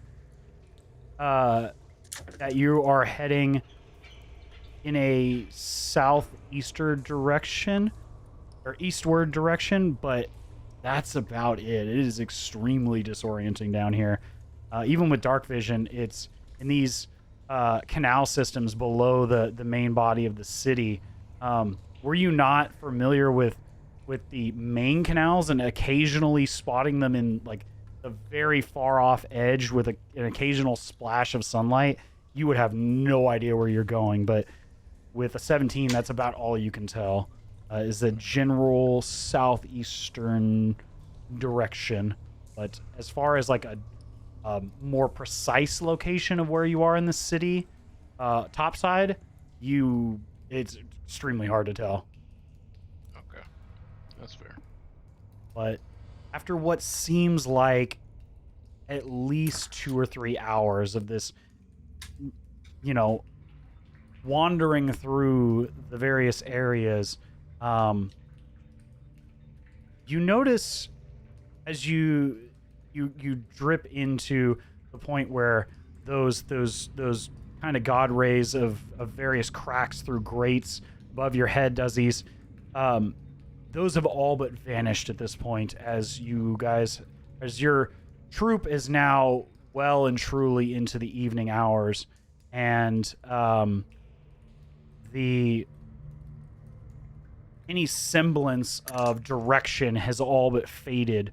But Lucas, they don't seem to be perturbed at all. They are motioning back and forth, dancing between the columns. Floof, a couple times you have a hard time holding on to the tail of Lucas, especially in this dark environment. Don't let go, darling. Don't let go. You might get lost down here. And as this is going on, Daziz, you notice this. Floof, you would not without dark vision, but you notice there are various random markings of various symbols down here on some of the columns that seem to be indicators that you occasionally spy Lucas eyeing as they make their way through these aqueducts and canal systems below the main surface of the city. And after what seems to the point where you're getting very perturbed and angry and tired from your journey below this area, Lucas suddenly stops at a large grate at your feet. We're almost here, darlings. I'm so sorry. This took so long. I know you're tired, but I promise it'll all be worth it. As they reach down, and you hear them take the center knuckle and kind of tap on various corners of this metal grate, making this otherwise what should be like a dull clanging sound at best, gives off kind of this chime-like note, as if they're playing the various parts of the grate like a set of keys on a piano. And then after they make a number of various taps, they step back and kind of motion for you all to step back with them, as this grate slides back of its own fruition into the stones, and revealing a darkened set of steps going even further down below the canal level of the city, deeper into what you can only assume is the waterway system and the sewer system of the city. Well, darlings, last leg of the trip. We are almost there. I promise it's worth it. Come along. As they kind of lead down the stairs. Do you all follow? Warily, yes. I'm on her tail, literally. Okay. Did I recognize any of those symbols from like that you was looking at from the walls at all by chance? I mean, probably not, but Unfortunately, you do not. Let me double check and make sure if you have something in particular, but this is a very unique situation. Let me double check. Doubt you do. No, unfortunately, you do not see what these random symbols are. second question, is it possible that I could remember those taps that she used on the grate? Yeah, Yeah, go they ahead and see give me a general intelligence check. So D20 in your intelligence monitor. The 19, yes, you are able to memorize the sequence of taps upon the grate. You recall that it is 8 total taps of various locations upon the grate, that there's a total of 12 various bars on that grate, not including the outer frame of it, and you are able to memorize it almost like Simon Says, with your quick-witted memory of the various procedures you memorized on the sailing vessel that you were on. You were able to memorize this pattern that they tapped into the grate above. Okay, nice. So you proceed down this stairwell, or this staircase. It is very narrow here. And you see more of these random symbols. As you come to the bottom, well, darlings, this is it. As they reach out, and what appears to be a innocuous stone wall. Now I just ask you take a leap of faith. As they fall back and vanish through what appears to be solid stone wall. And Floof, having grabbed the tail, you are pulled in with them. And as you are pulled through this wall, suddenly you hear this cascade of music playing all around as you enter a wide open cavernous location below ground, but it is a large atrium-like structure below ground, and all around you see various huts and makeshift shantytown style structures, and in the center you see this stone-like ring structure and a large crowd-like noise coming from it. Do Trash and Aziz follow through the illusionary wall? Nope, I turn around and go home. Yeah, why not? Yeah. All right. As you all pass through the wall, you also hear this carnival-like music. This, you are serenaded by the sound of what's almost like an organ grinder type music, like a Barnum and Bailey's type circus carnival cacophony of various musics, shouts, and loud crowd noise coming from this, again, this centralized ring structure. As I will pull up the map for you all. A moment.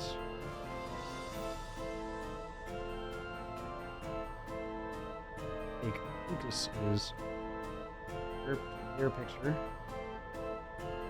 of here. As you all enter from what you can only guess is the right-hand side. You have no idea at this point what direction you're even facing. Even Daziz, with your perception check from earlier, it is extremely difficult to tell where you are below the city. All you know is that you are very far below the surface of the city. But there are torches and firelights and various magical lighting implements all over. You are now able to see much better, Loof, without dark vision. You also have the smell. There's a wide variety of smells of fried, oil-dipped foods and various makeshift recipes of all kinds. Heavily spiced and salted meats hang from some of these stalls as people cry back and forth to each other, gathering various snacks and implements. And you also see a variety of children just running around, seemingly carefree in this location. And you notice here the very strange mix of individuals. There are individuals from all walks of life here, as well, all species, I should say. But one thing that remains constant among all of them, they do not look well-to-do in any way. This is very much a makeshift shanty town, if there ever was one. The only thing that looks well constructed in this entire location is this centralized ring structure where you hear a large crowd cheering and crying out from the centralized ring portion in the middle of this atrium area that spans about as far as your vision can see in this location. Well, welcome, darlings. Welcome to the Cirque! Lucas cries out as they kind of pull their tail away and raise their hands up in presentation of this location. I'm so sorry about not being able to tell you where we were going, but, you know, these are trade secrets, I must confess. I can't just expose this to just anybody. That's understandable. I ask, just to be clear, I'm like, this, Hawk and Key? Oh, right, the Hawk and Key. You guys don't speak... You don't understand thieves can't, do you? Right. Yeah, so Hawk and Key is just... frankly, it's bullshit. It doesn't mean anything to the average individual, but... it's kind of the calling card of this place. To some, it means festivities. To some, it means sanctuary. But in general, in this environment, it means this place. Stupid. Oh, darling, you hurt me with that. Oh. I'm sorry, but anyway, we're here now. And as you're kind of running around, you notice, Trash, out of the corner of your eye, you hear a similar childlike laughter. You hear the hoof clops of a small, gray-skinned adolescent Minotaur boy running off in your periphery to your right. Alongside a small female goblin child who is chasing after him. And floating above her head is this almost translucent hand floating above her head, carrying a colored streamer. And behind them is another small human boy. And they kind of run around one of these adjacent stalls off to your right, as they kind of come around, almost running into some of the other individuals as they loop back around. And at this point, they look and they see your group. And the little goblin girl and the younger boy continue to run on, but the Minotaur child kind of stops in their tracks right about the end of these stalls and looks at you all. And there's a sign of recognition, and then the boy looks up at you, Floof, there's a delayed but subtle smile as they look up at you and give a very hesitant wave.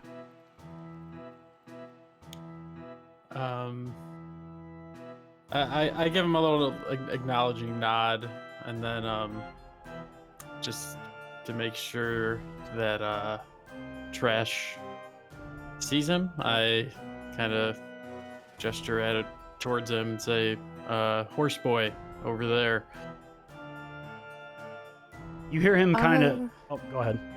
I'm sorry. Could you can continue? You hear him kind of chuckle with recognition as he sees you have acknowledged him, and then kind of tears off after the other two children. Ooh. Is there a way like I can kind of, I don't know, not follow, I guess, or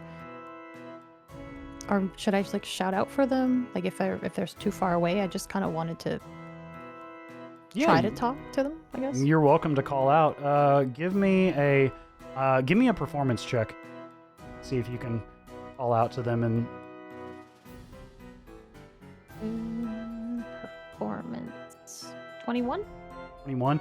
The 21, there's a sudden stop as they hear your voice kind of peek out from behind your larger companion, Floof. And they stop again. Can all help you?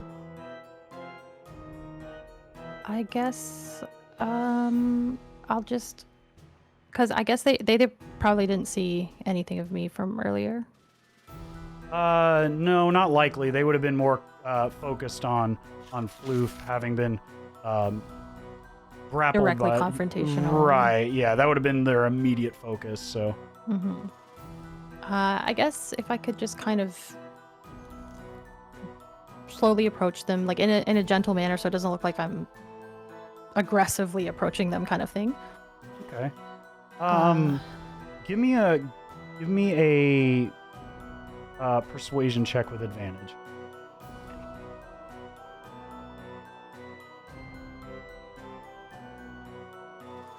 So 17 and a 12, so 17, and it was persuasion? Persuasion. 17 plus 2, so 19? 19. The 19, they look at you kindly, and they ask again, Can all help you? and you see that they're not... There's still a slight bit of apprehension, but they realize they're in a safer environment than previously. Then on the like above ground, like ground level. Right, where guess. you had first encountered this child. Mm-hmm. I guess I would just kind of approach, because I don't know how. I can tell the environment of this space is definitely different than the above, but still being very cautious and kind of thinking about the events from earlier and the usage of or bringing up the group, the Inquisition and things like that. I guess I'm still more cautious, so I wait until I approach a distance where I don't have to necessarily shout too much. Like I just want to have like a normal Yeah, you could get within 5 or 10 feet. conversation, so that it's not one Yeah. of those like I have to shout and everyone can hear what I'm saying sort of thing, if that makes sense. Okay. And yeah, I guess I just direct my attention towards the small minotaur, and I don't know, because I'm struggling for the words. I just wanted to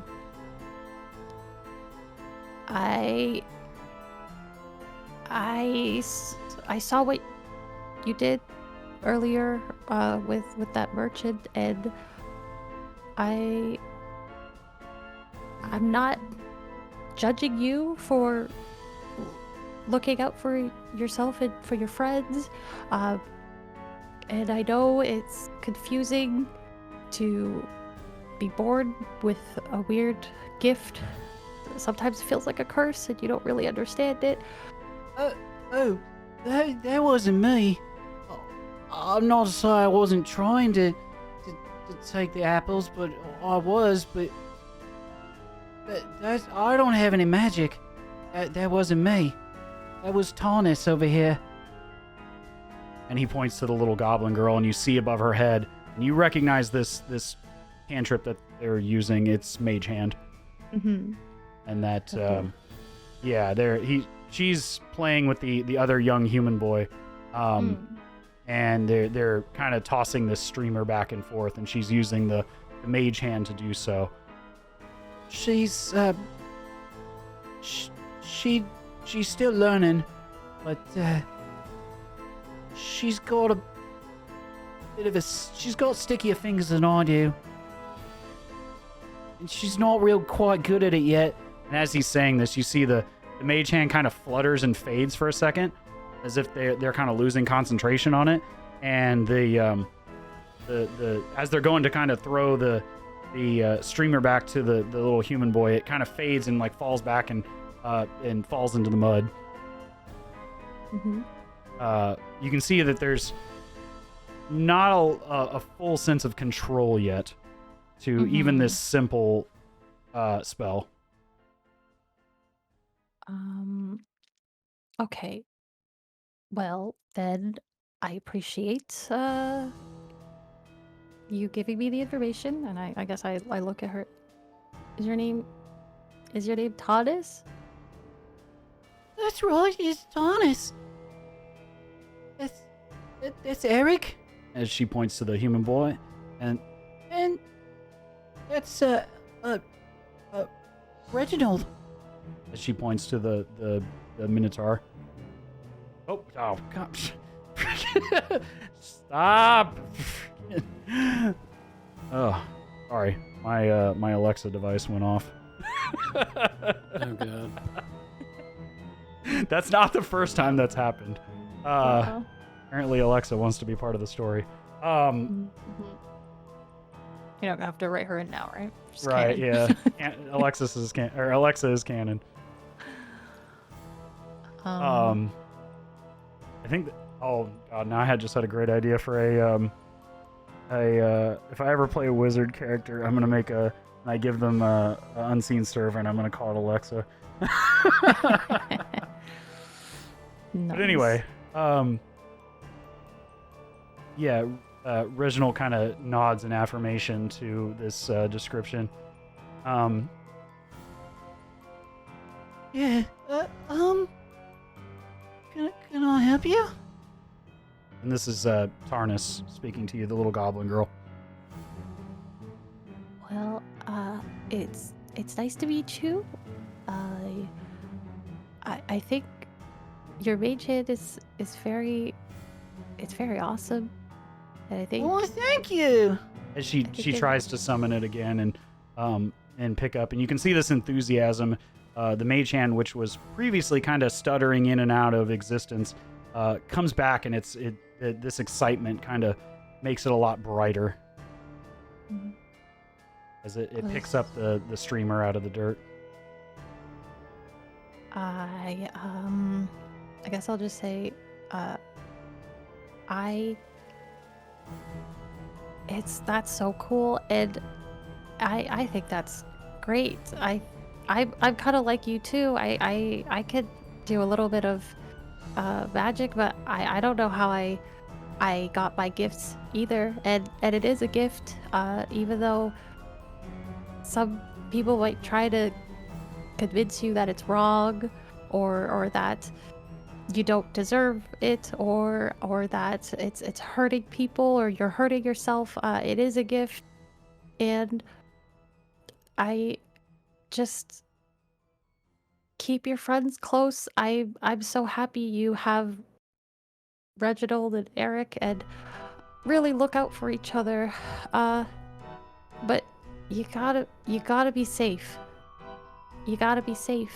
You can't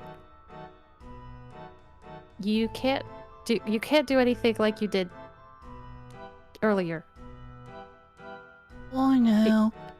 because Resident maybe told next me time I shouldn't be doing stuff with magic like that, but I was trying to help. I know, but I don't want you to go through what I had to, and it, there are some dangerous people out there, and they'll hurt you, and they are going to make you feel so small, and I just don't want that to happen to you. I want you to get better, and I want you to be stronger, and I want you to practice, but you have to be safe. I just, you gotta be safe. As you're having this exchange with Tarnish, you notice Lucas walks up beside you. Oh, darling. Let me explain. So, this place... It's sort of an underground temporary sanctuary. Not everyone here has the gift of magic and arcanum, but a lot of them do. A lot of them are too young to understand what... They're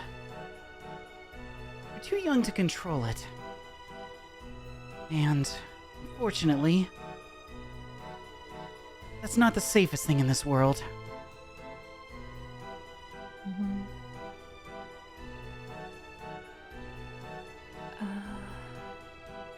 I know.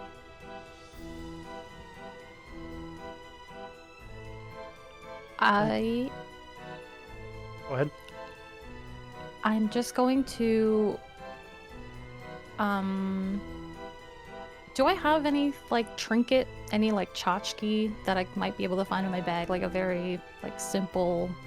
I'm sure you So- could. Yeah, I'm sure you have something that or something that you could whip together in a few I mean, seconds. I am of- trash, and I do like to hoard.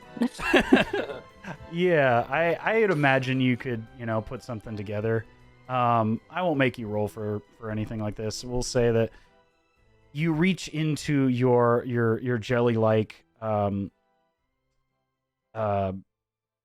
form, and you reach deeply and you pull out a small it's very tarnished, and it's very, especially from being inside your self, basically, because it's been exposed to moisture for quite a while. But what used to be probably when it was made, a fairly fine golden locket, but at this point the gold varnish is all but tarnished and faded.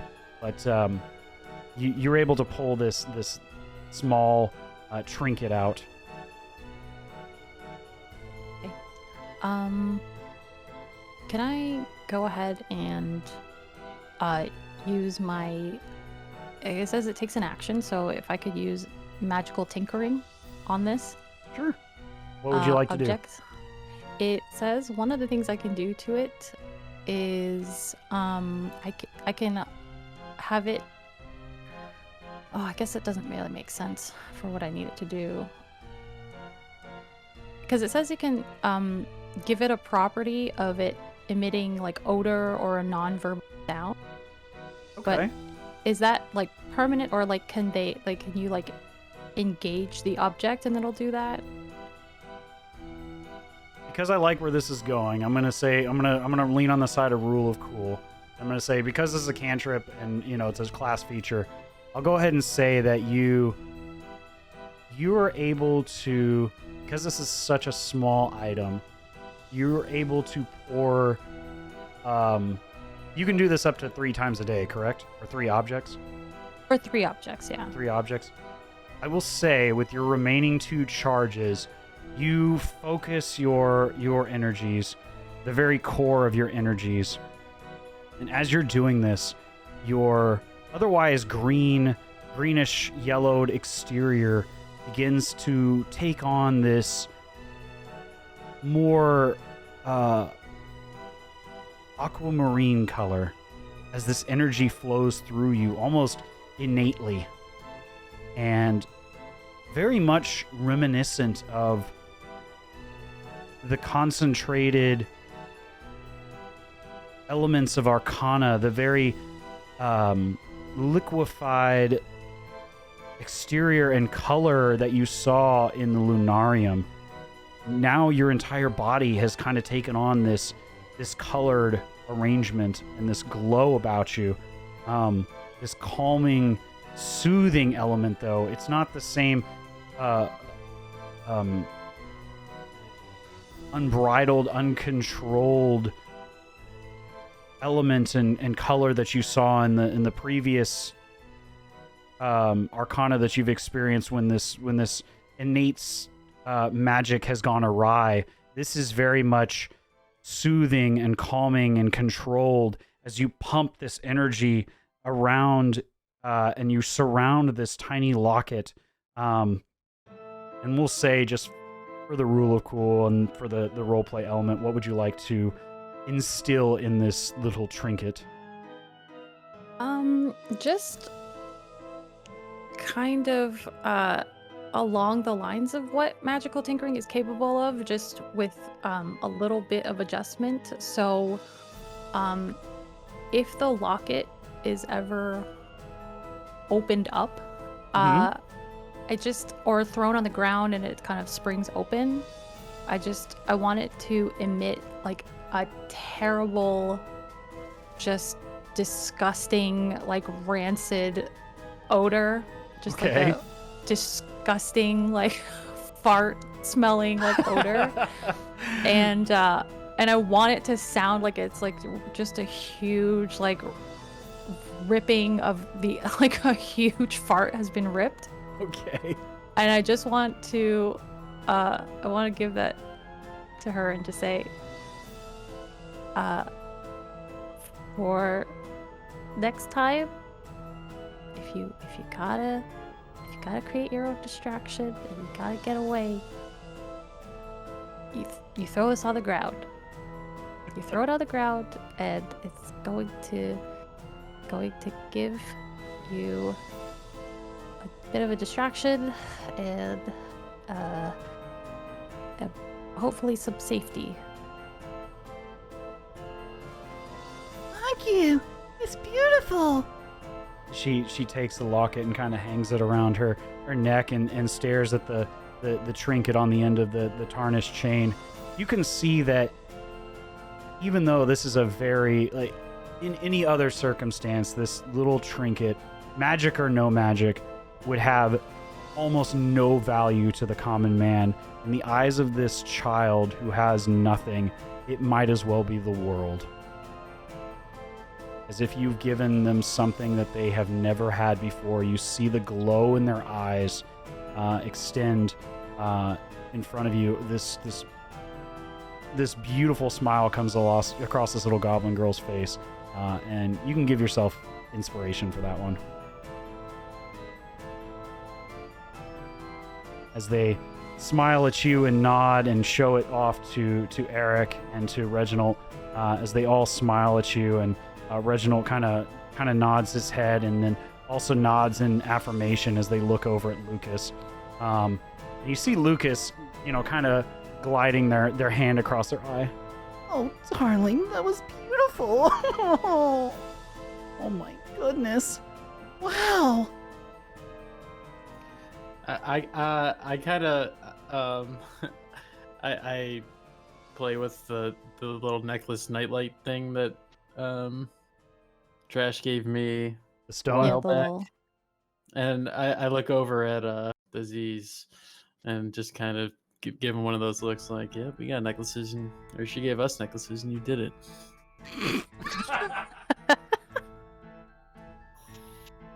I Oh frown. God. And that's it. That was so beautiful. But I have somebody I need to introduce you all to. They're probably pretty busy right now As Lucas motions to the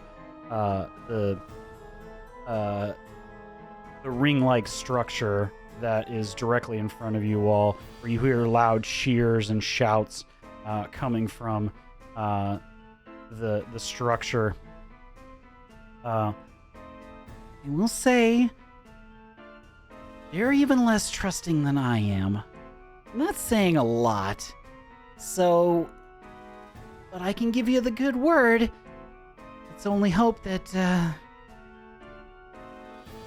whatever you've come here, I mean, do what you gotta do, but they may not allow you to stay very long. So if you got something to deliver, you might want to do it quickly. As they begin to motion for you to follow them towards the ring-like structure in the center of this humongous atrium underground location. You all follow? Let's go. Yeah, we made it this far. Yep. All right.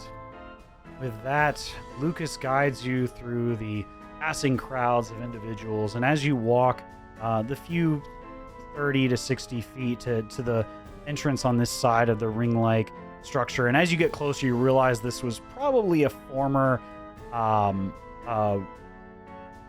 stormwater detainment ring or detainment segment. You see large pipes extending out from the north and what would be north and south, or top and bottom of the map here.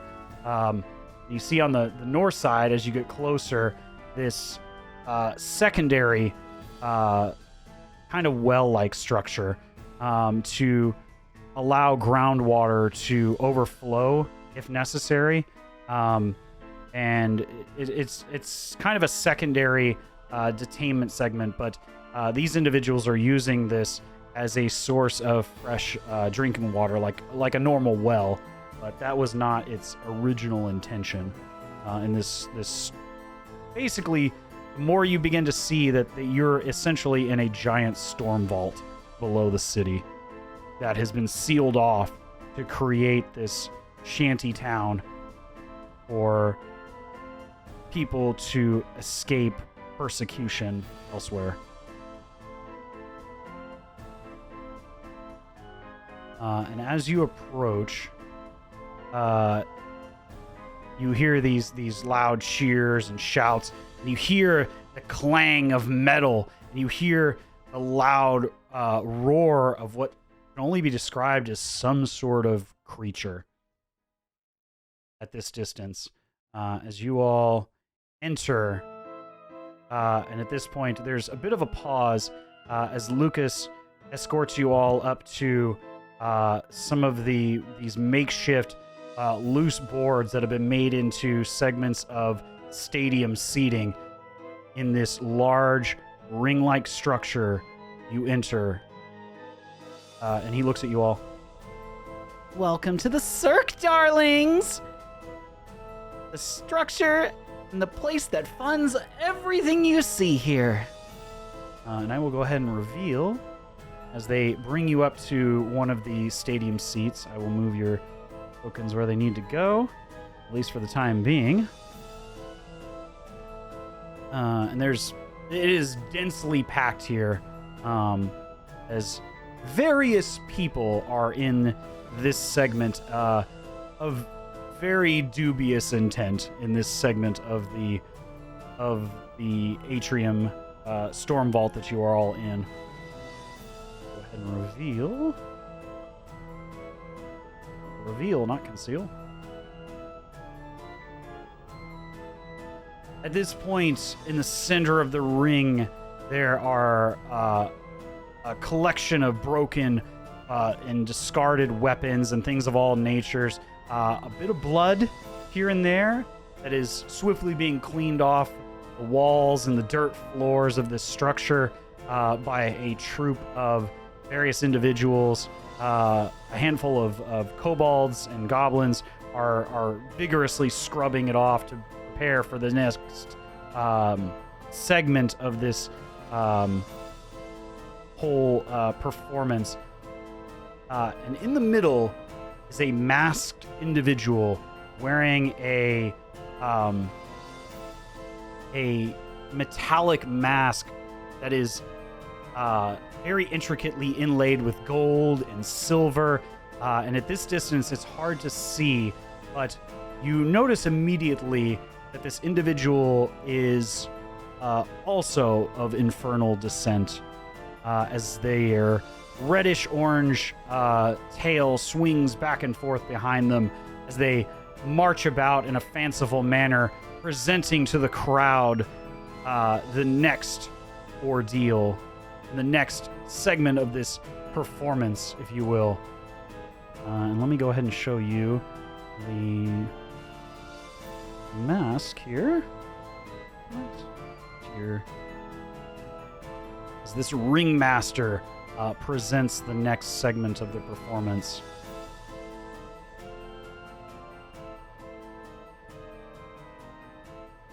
And there we go. And this is the mask that you see at a distance, covering the red and orange skin of this tiefling individual. Their hair spread back behind the mask as they call out to the crowd. Welcome, everyone, to the Cirque de Hell's Keep! Now then, as we move on through our evening's performance, I would like to call out to anyone with the foolishness, or perhaps the pride, to take on this challenge. And if that is not enough, you would take home tonight's shared pot. A sum total of 800 gold pieces. Do I have any takers in the audience?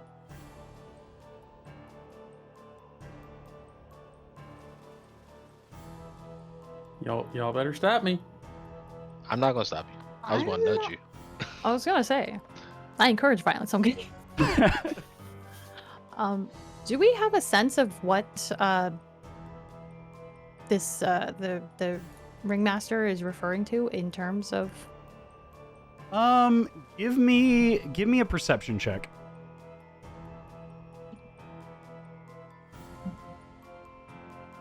That would be a 12. 12. It's hard to tell as you're kind of sitting in between some taller individuals, but what you can see on the left-hand side, as well as the... Whoops. I had the drawing mechanics still on. Give me a sec. Over in this general area on the left-hand side, you notice that there's a number of grates, and not unlike the storm doors that you kind of walked through on the opposite side that were meant for pedestrian traffic and visitors to this theatrical event. This one seems to be containing something more dangerous, as you hear growls and angry, concerned individuals somewhat trying to restrain something behind this metallic door as it kind of bangs up against the door on that side.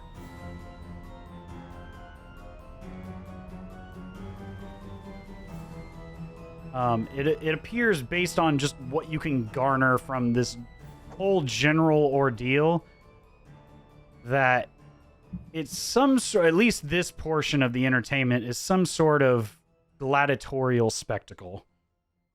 Mm.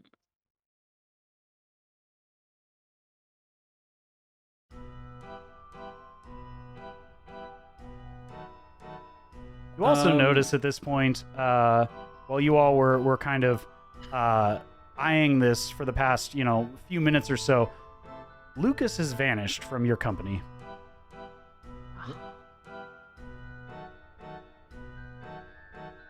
Damn.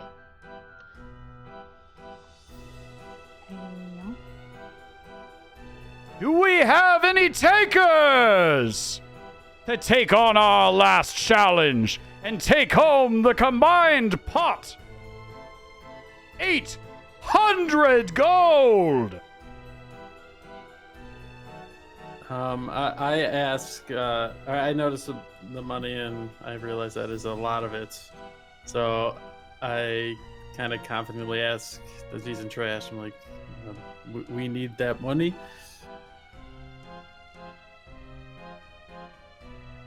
I'm down to try for it.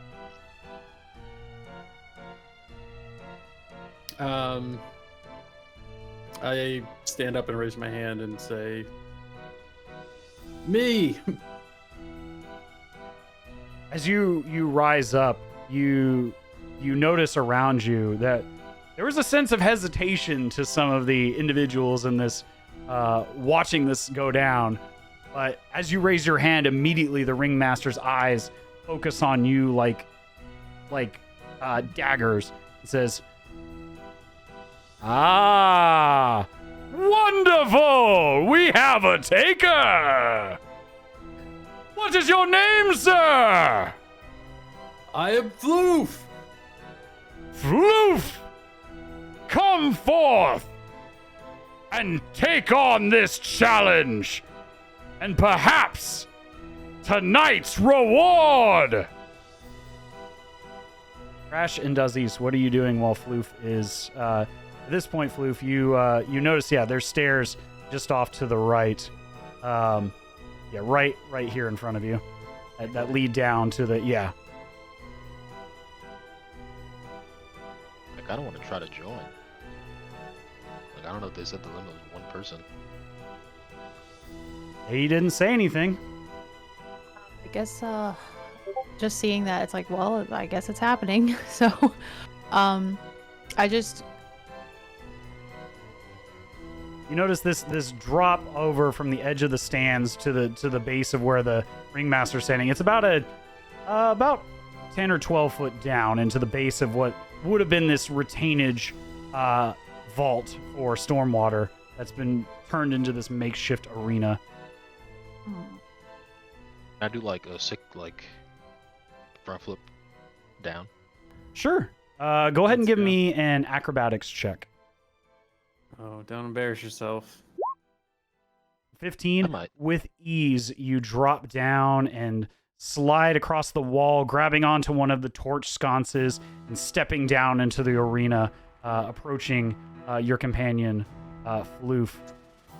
Ah, it seems we have another worthy taker. Your name, sir? I am Daziz. Aziz. Fantastic. I'm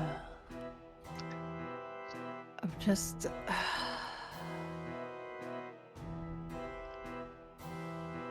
Well, they're a party of 3, and then I try to, as gracefully as I can, like, If you need to, you can Try walk to. down the stairs. that sounds more like me. You follow behind where Floof was, coming in behind Aziz. Ah, another interesting individual. What is your name? I'm trash. An odd name. But perhaps trash can turn into treasure this evening. As they step back closer to where the edge of this door, and at this point you can hear there is something almost, you can feel the anger banging against this metal door as he approaches one of the staircases on the other side, basically paralleling the one that Floof, you and Trash had come down. There is no dishonor in turning around, but if you can best tonight's challenge, you will take home tonight's grand prize. Are you still willing and able to do so?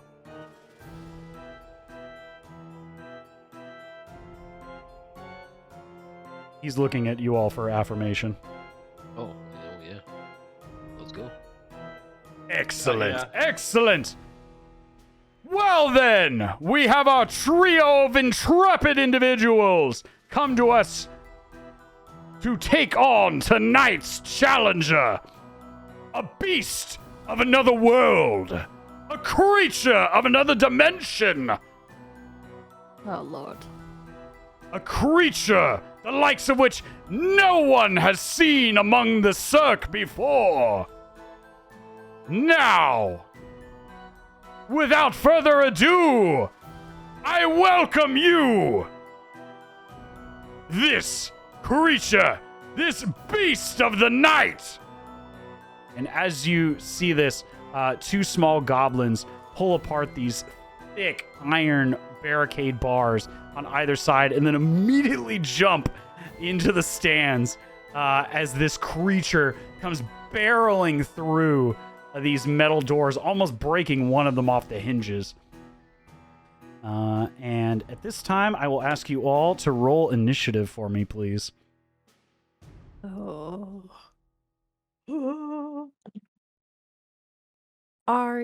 Why are my initiative rolls terrible? They're always so bad.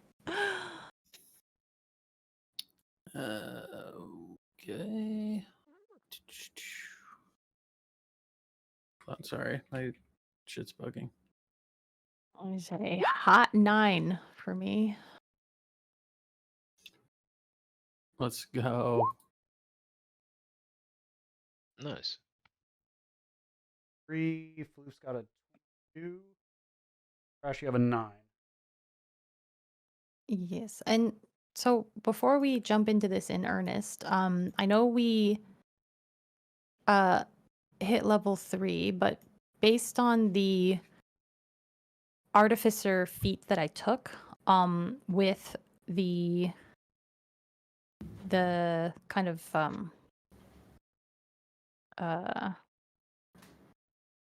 the trash panda. Sorry, settled on. Is that active for this battle, or this hasn't happened yet? We can say that, you, in the meantime, while you're preparing for this, I'll say that you guys have about a minute or two to make preparations as this is going on, as the theatrics are taking place. Between the time you agreed to this, whatever is going on here. Okay. So if you need to summon any creatures or cast any preparatory spells, now is the time.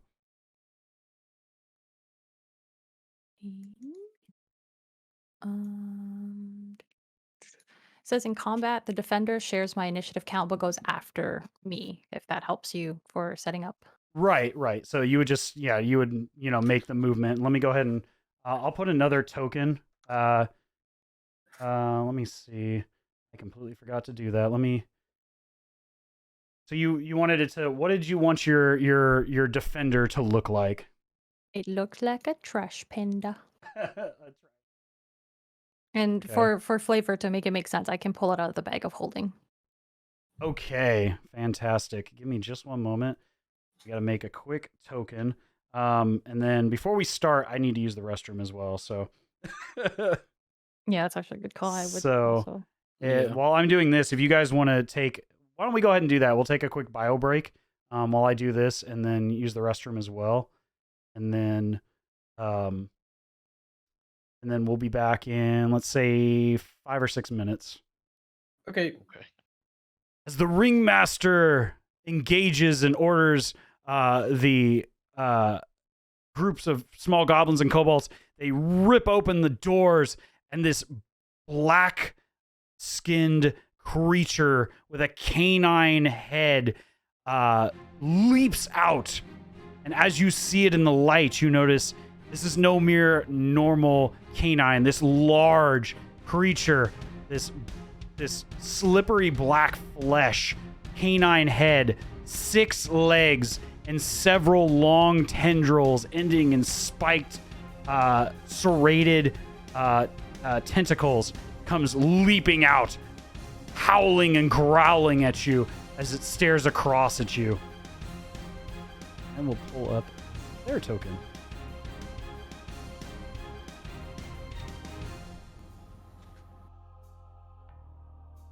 As they leap out from across the way, snarling at you as it stares you down. Oh dear. Combatants! This is your challenger for this evening! Have at thee! And Dazis, you are up first. Okay. Let me see. I can get right up on it, can't I? 10, 15, 20, 25, 30, 35. Yeah, 40. You could get right up in melee range. Go up for it. All right. As you run up straight across the field, as you ran across this location here, you notice you press down and a loose plate depresses as you step across it. Make a dexterity saving throw. Oh, that's cheap. Alright. Dang, you're setting up traps and shit? Come on. Dazzies?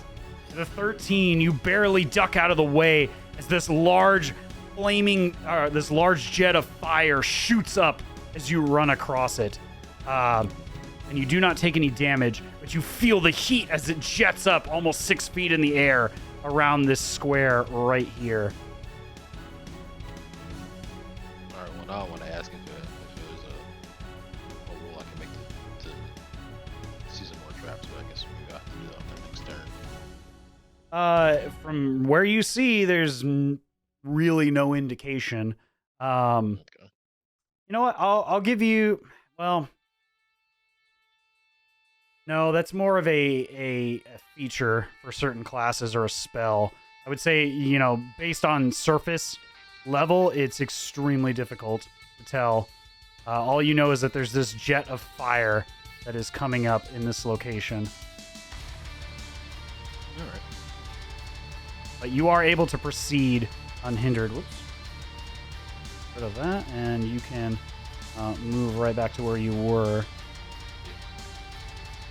And what would you like to do? We're just gonna throw a normal attack at it for now, I guess, and an unarmed strike. As you go to swing at this creature, you notice that its body begins to undulate and move, almost as if it's in 2 to 3 places at once. Go ahead and make your attack roll with disadvantage. Get him.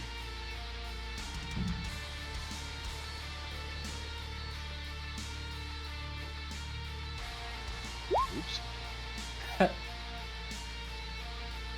Fortunately, the first swing goes wide as you swing through, and you feel almost certain that you hit the creature, but you make contact with nothing as it passes through, almost like in the blink of an eye, the image of this creature remains, but the main body has completely slid just a few inches to your right.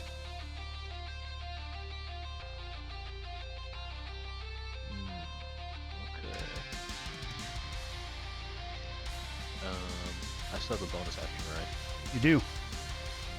I'm gonna spend a key point to disengage. Okay. Am I right in understanding that I can? Well, I guess I used. Well, yeah, you so used I up all your movement, and you already used your action. So even if you disengaged, you wouldn't be able to move away. Okay. Well, in that case. Alright, in that case, I'm just gonna end my turn. Okay. As you go to swing and you miss just slightly, as if this creature is undulating back and forth, like as if the image is there but not there at the same time. The ringmaster calls out again. My apologies, my brave fighters. But our prize is not quite as easily so won. With that, Loof, you are up. Okay. Am I able to tell if that trap does he set off was like, is it just a little bit of touch, or if it was like pressure that caused it to go off? Give me a perception check. The 22, you noticed just Daziz moves very swiftly and he is very light of foot. So even the slightest amount of pressure that he put across this plate as he stepped across it set it off. And you feel the heat. There's still what looks like a lit flame in this center of this location. It is still active. Okay. Quick question then, because I'm going with the assumption that it takes minimal contact of any kind to set off the traps, and I have my one like druid crafts. Will let me, I think, like create falling leaves.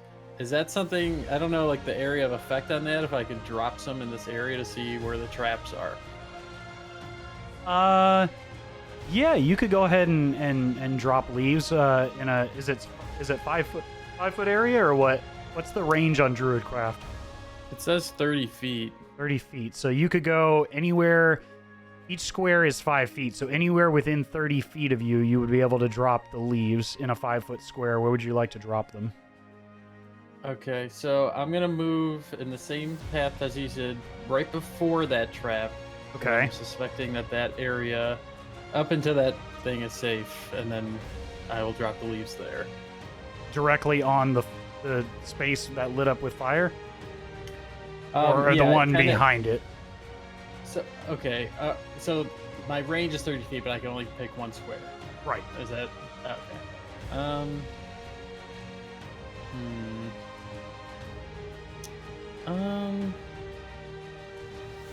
Okay. Because I think I was thinking that was OP, and I could drop it on I could sense or drop leaves into 30 square feet, but okay. No, That's not it's how a that range, but yeah, you would only be able to drop it on a 5 foot square. Okay. It's just you could drop it up to 30 feet away from you, not a 30 Okay. foot cube. Gotcha. All right. Then I'm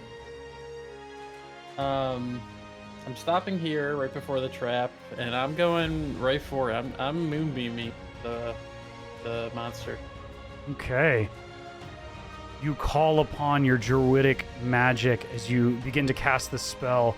Is Moonbeam, what's the range on it? And is it a saving throw or is it an attack roll?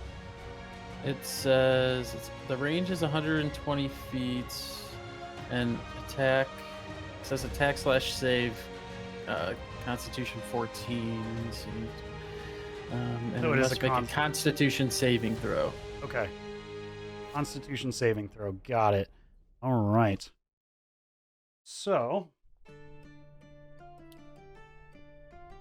they get a 17 actually on their con save. Okay. Does it say it still takes half damage as you call upon this? It takes 2d10 radiant damage on a failed save, Okay. or half as much damage on a successful one. Okay. And what's the area of effect? Does it say 20 foot cube, 10 foot cube? What does it say? 5 foot cube. 5-foot cube. So you still have it out. You're concentrating on the spell. So let me go ahead and draw that. Where on the creature would you like it? There's 4 different. It takes up Kind of this. on that as close, or I guess towards its meat. So like right at the gate, like the upper left square. Okay. So right. Oops.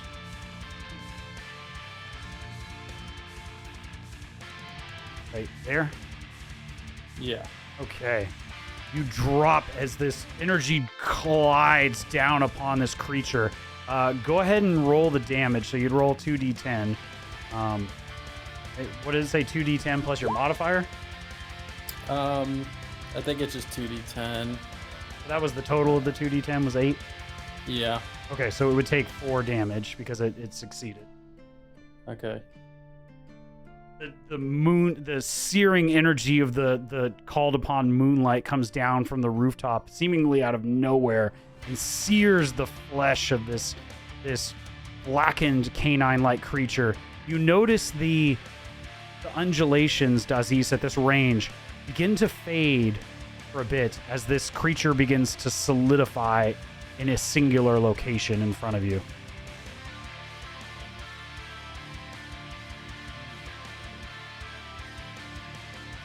Oof, is there anything else you'd like to do? No, I will end my turn. Okay. With that, the beast growls out and looks over at you, Aziz, as you are the closest to it, as its tendrils whip back and forth and swing out towards you. Getting a 20 to hit Oh my goodness, I'm gonna die. Yep. and a natural 1, so one of them hits. Oh, okay. Good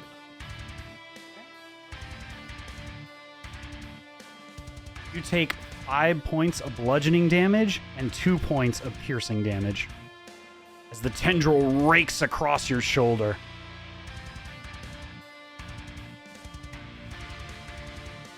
You are able to dodge out of the way of the second attack as it growls out at you, facing off and prepared to strike again. With that, Trash, you are up. Me? I should be in range from where I am, right? 1, 2, 3, 4, 5, 6, 7, 8, 9. About 60. Yeah, it's about 55, 60 feet away. Okay. I will.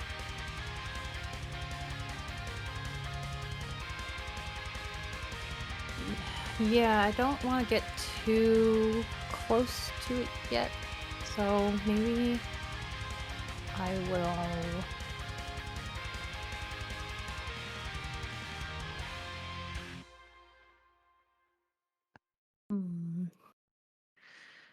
Let's see if you choose. Sorry, I'm just taking a look at my spells and wondering if I should cast something or if I should just hit it with my crossbow. That's already covered.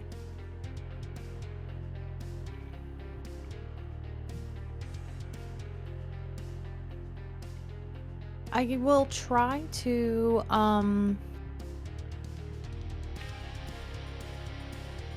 get within a 30-foot range.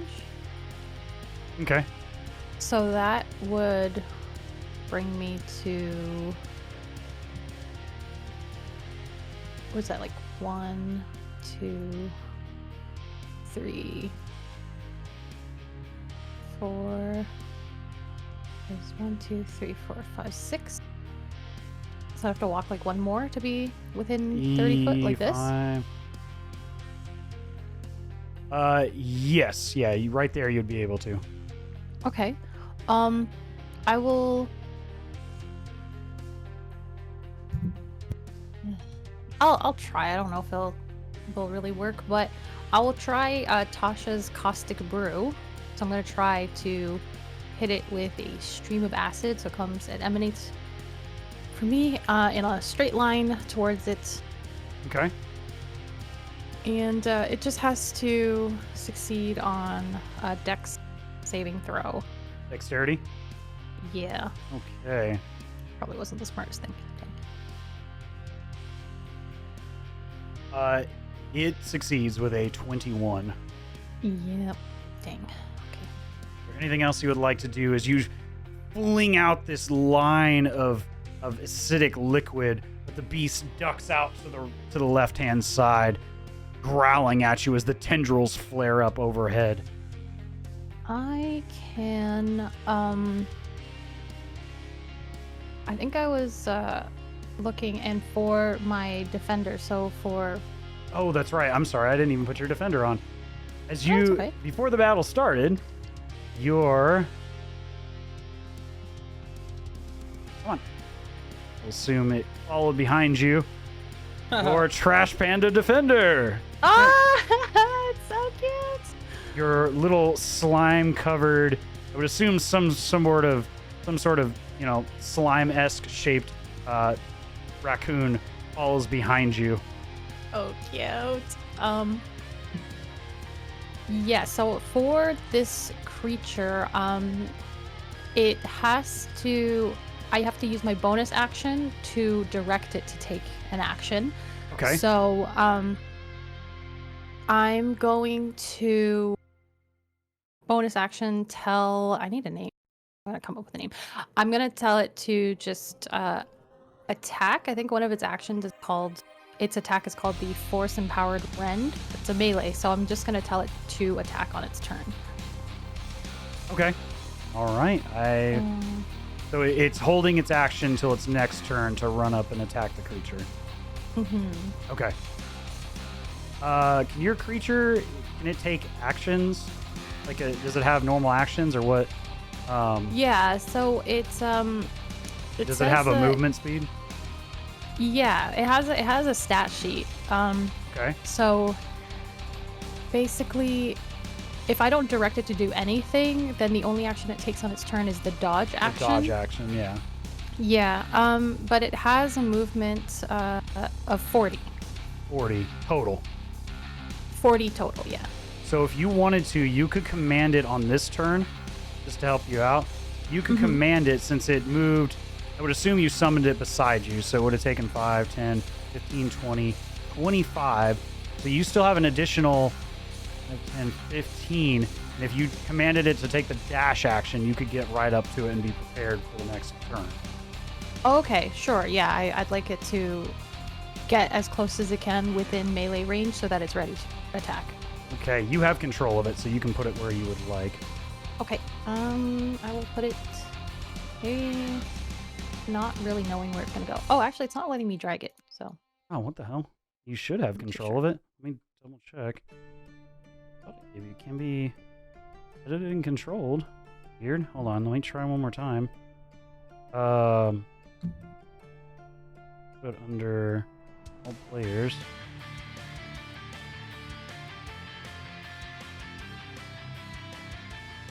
Delete.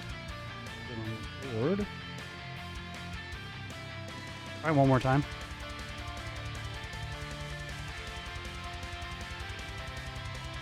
Oh, nothing? No, I'm not able to. Can't drag it? Oh, alright. Whatever. Alright, I'll move it. Is that roughly where you want it? Yeah, I think that'll be alright. Okay. Or, yeah, if it can... Yeah, sure, that works. Okay. Is there anything else you would like to do? I think that is... Actually, no, I used all my movement to get to that point, right? Right, and you used your action to cast the spell. Because if I was like back here, for example, like where I was near the entrance, I think that was 25 feet maybe? Right, so 10, you could 20, move 25. potentially another 5 feet, yeah. Yeah, I'd like to actually slide back one. Okay. I'd like to create more distance. Yeah, and that's my whole turn. Okay. With that, Dazis, you are back up. You notice the creature in front of you where it was previously kind of undulating back and forth as if it wasn't entirely in the same location, has now all but solidified, at least for the time being. What would you like to do?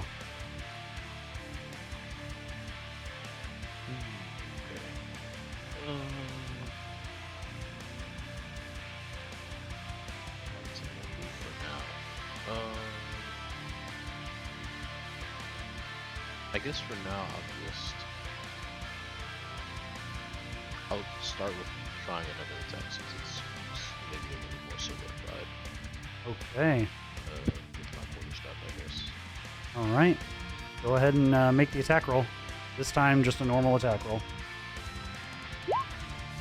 The 24, you make a solid crack as the staff, you feel it flex in the air as you drive it down on top of this creature's skull. Go ahead and roll for damage. I believe it's the D6. I The think I did the D6 and the D8. well, one is. Are you doing it with both hands or one hand? All right, we'll just take the higher of the two. I would assume you're probably. Yeah, I guess both hands. I don't think I have a hand free. Okay. Well, we'll take the higher one. I'll be nice on this one. On the next one, yeah, just make sure you call out whether or not you're, because you have the versatile property with a staff, so you can do it with one hand or two hands. So just let me know in the future. We'll for this instance, we'll take the higher of the two. You come down hard on this creature, making a solid strike, almost dizzying it, and you notice this effect of moving without moving, this undulation in the air, this displacement of this creature has continued to halt.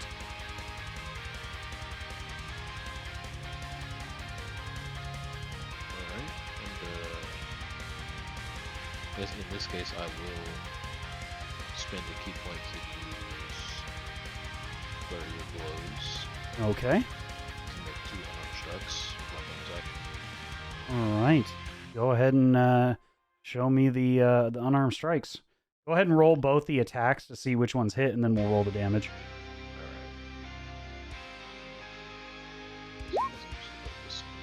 That 100% hits as you come down. Second, unfortunately, as you come down with the staff, you draw upon your internal key. You come down with the other hand and smack this creature with the backside of your hand. And then as you again try to follow up with your opposite elbow, the creature ducks out of the way, but you can roll damage for the first strike. 7? Okay.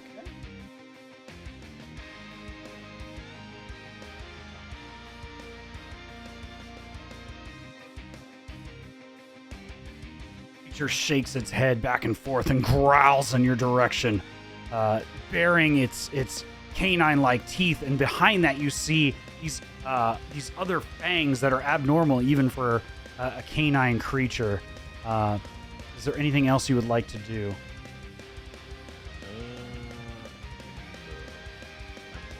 Oh, that was a reaction, but I'm not gonna move, so. Okay. With that, Floof, you are up. Okay. I saw Trash's attack, and I saw her companion able to safely take without traps, like a path. So I'm gonna go right. Wait, 5, 10, 15, 20, 25, 30. I'm gonna go right here, and unleash primal savagery on him and focus on attacking the spot that seems to be solid now, or from my moonbeam. Okay. As you step into that corner, I need you to make another dexterity saving throw. Oh boy.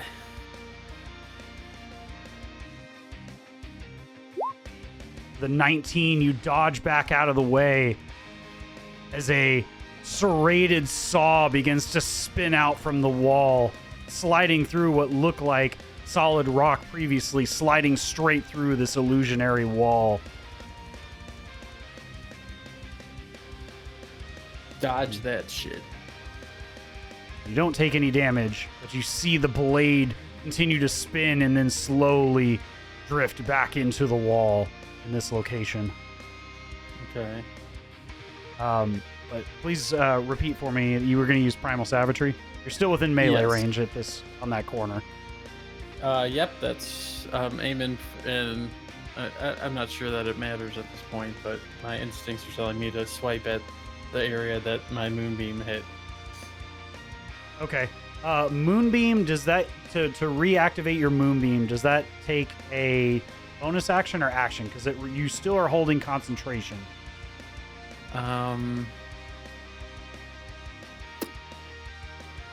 Duration, concentration.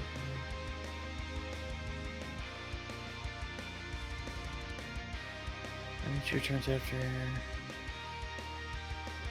Because it stays in effect and you continue to activate it every turn until you either drop it or lose concentration. For up to a Okay. minute, I believe. Yeah, up to 1 minute.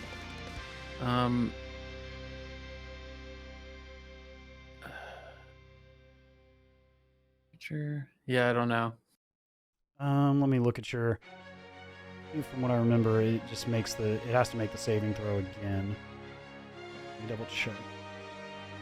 Yeah, Okay. it's been a while since I've looked at Moonbeam. So this still gets to go, even though I plan on doing the. As long as you don't pick up another, you use another concentration type spell, which Okay. Primal Savagery is not. Gotcha. I believe Moonbeam activates again. Let's see. Every beam of pale light, 5-foot radius. Oh, it's a 5-foot radius. That means it's 5-foot radius, 40. So it's 10 feet in diameter. Okay. Yeah. So your moonbeam is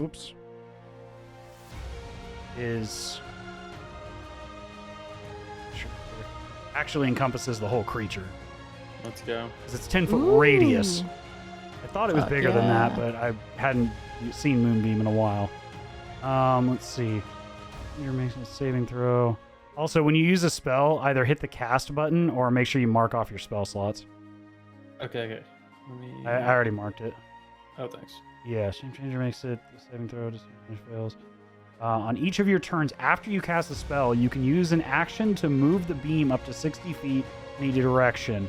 So the beam stays in place, so it has to keep making the saving throw as long as it stays where the beam is located. Okay. Right. Okay, so it would be another saving throw on its part. So your DC is 14, I believe. So it's only an action for you to move it if you want to move it to a different location. Yeah, no, I'll keep it there. Okay, well, I mean, the creature's still there. It hasn't moved. Yeah. So yeah, it has to make another Constitution saving throw. Okay. I don't think that succeeds. Let me double check. It just missed it. So it got a 13 total. So you get to roll the full damage on it. So roll, Nice. I believe it's 2d10. Yeah, go ahead and roll 2d10. 8 damage. It takes the full brunt this time as another pulse of moonlight casts off the ceiling and slams down, searing the flesh of this creature as it snarls out. Okay. And then one more. Sorry. No. Oh, that was just one d10. Yeah. Oh, okay. So you rolled. You rolled a 16. Let's go. Woo! Let's go. Moonbeam. Very nice. Power of the moon. Who needs the sun?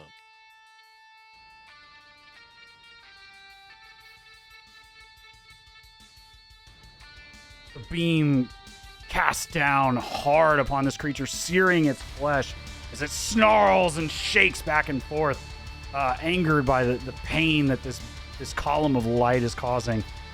Is there anything else you would like to do? think that was your... Well, no, there's no action. It just goes off.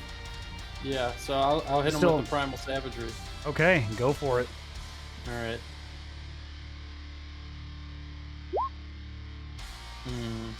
14, I believe. Yes, that still hits. Just hits. All right. 1d10 damage incoming. The 5. You come down as the beam, just as there's a momentary lapse in the light, you come across with your extended claws. Is that, what type of damage is it? No, it doesn't matter. Yeah. Acid. Acid damage.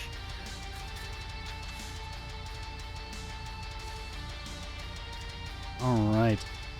As it cries out as you rake into the side of its face with the acid claws. Is there anything else you would like to do with your turn? Nope. Okay. I feel like I did some damage. I'm chilling. That you did.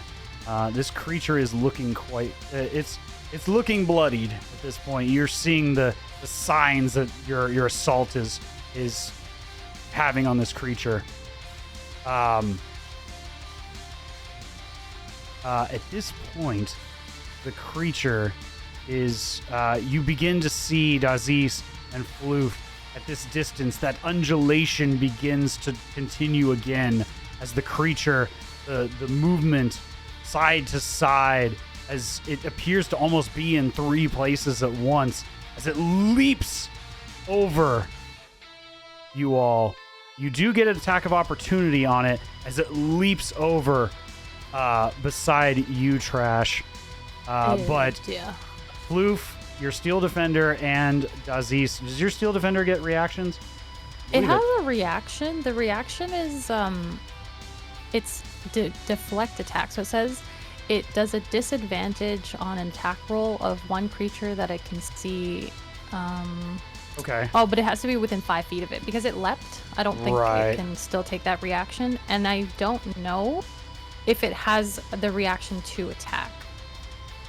No, if it doesn't specifically say it can and have an opportunity attack under its reactions, then no. But Floof and Okay. Daziz, you do get an attack of opportunity, but it'll be so at disadvantage as this undulation continues once more. Okay.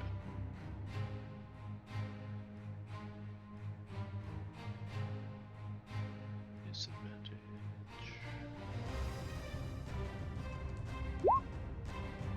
Okay. Let's see. Go ahead and... That was with disadvantage? That was with disadvantage, yeah. Still hits as you swing up with the staff and catch it across the torso. Go ahead and roll for damage, Daziz.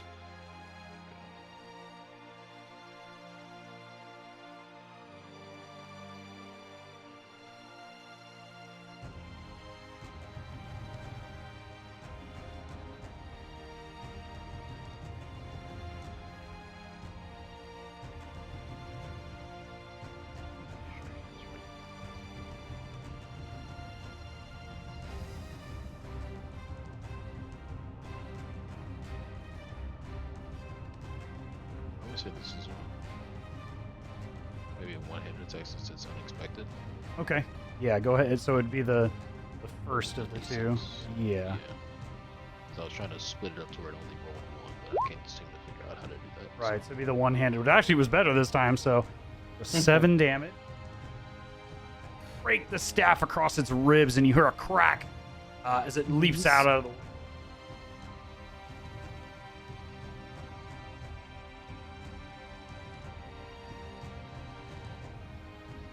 Floof, did you make your attack as well? I did it. What do I click on for this kind of attack? So, are you still carrying your club, or are you... What weapon are you wielding right now? Yeah, that's all I would be carrying. So it'd be is an my attack club. with your club. Okay. You'd roll 2d20s, add your basically if you right click the attack button, it'll give you an option to roll with advantage or disadvantage. You're going to want disadvantage in this instance Okay. because this thing is undulating back and forth and you're not certain which one is. Oh god.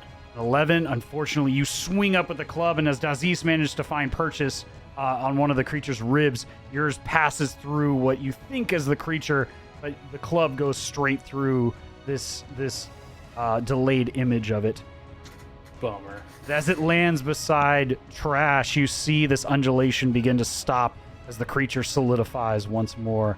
But it is going to make 2 attacks against you. I'm going to, as a reaction, I'm going to cast Shield. Okay. It's my last spell. Okay, well, hold on to it until you actually get attacked. Because if it doesn't hit, you don't need to burn your spell. Okay. So we'll see where it gets from here, but it's going to make 2 attacks against you. Cool.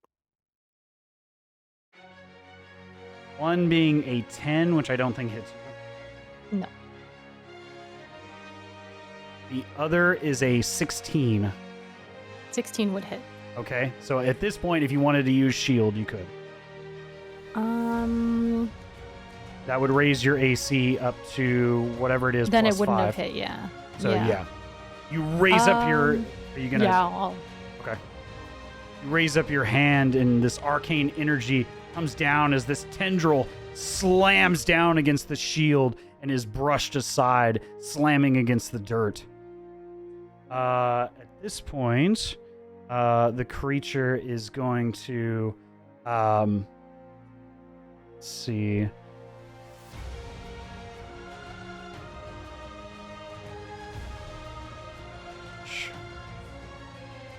Ooh. They are going to move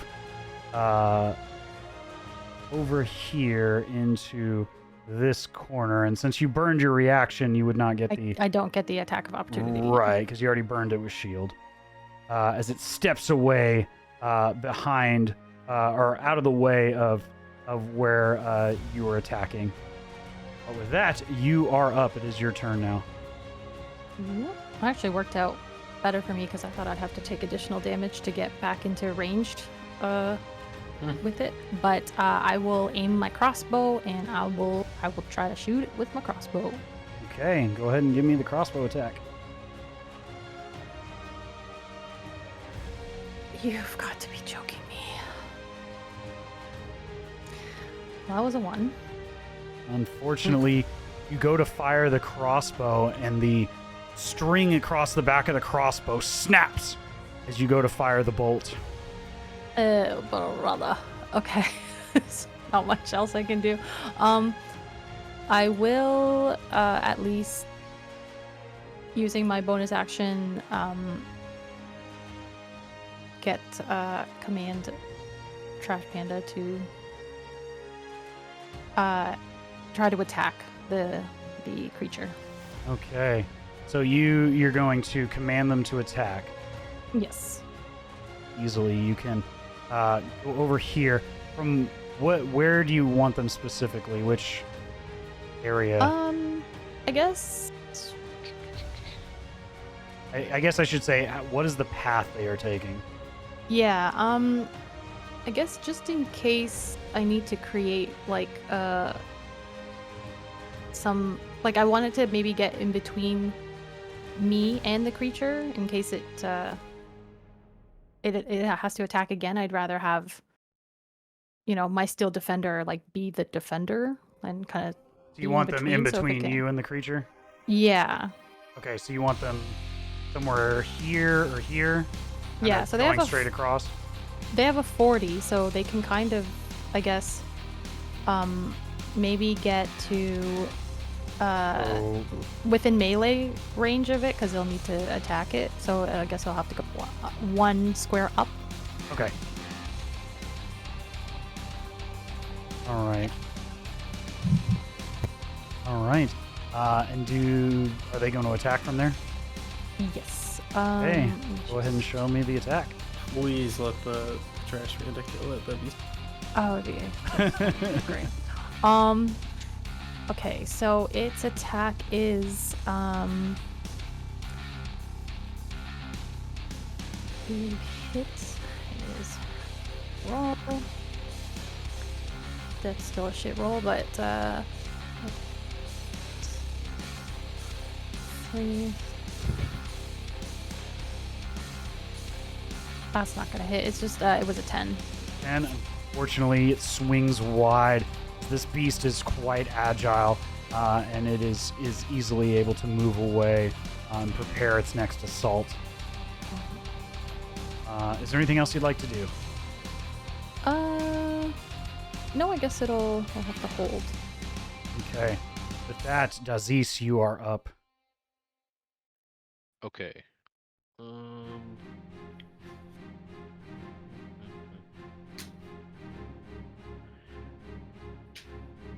I guess I'm gonna run up on it again. Okay. But with my 40 movement speed, I'm gonna go.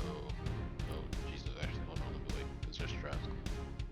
Is there a way for me to maybe try to look for traps while I'm moving? You can make while you're moving, it makes it more Or maybe difficult. before I move? Before you move, if you sacrifice half your movement speed, I'll allow it. Well, that way it's like you're moving through rough terrain, because you're going slower to try to sense these traps while you're doing it. Because if you just move at your normal speed, it's basically like we're making it difficult terrain. Okay. So it would be like half your movement speed to go the same amount of distance. That's fine. So you would cut it to 20 if you wanted to look for traps. That's cool. I'll do Okay. Go ahead and give me a perception check. that. This is still not going to be a overly easy roll.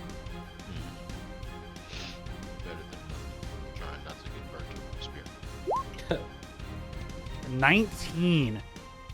You barely glimpse just on the edge of this location on this 10 by 10 square, just to the other side of where the beast had leaped to, that there's a subtle edge in the dirt in this 10 by 10 square. Subtle edge, so Like there's one of those something, squares, something in that yeah, area. there's something below the dirt Okay. across all 4 of those squares.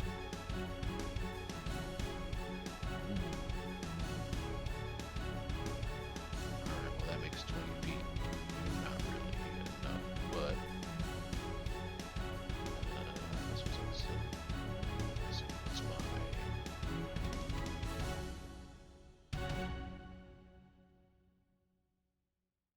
my range on my dart? 20 feet. Okay. Alright, well I can still get within 20 feet without stepping there. You're within 20 feet right now. Yeah, actually that's very true. Yeah, because it's in this space. Whoops. It is in... Its form would bring it right here. That's the edge of 20 foot right there.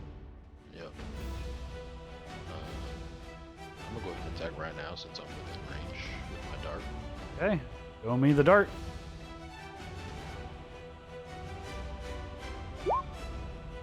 $25. You sink the dart right behind its ear. Go ahead and roll for damage. Oh, nice damage. We like Cries out in anger and pain as it swings its tentacles back and forth angrily. It is looking quite wounded. Would it take an action to be like trapped there to like floof in trash and like gesture towards the 10 by 10 area? You could just gesture that with a free action that it's there Okay. and call out. Yeah, I don't make communication of any type of action unless it's using some sort of ability that requires, your action, like some sort of spell like communication. I'll do that.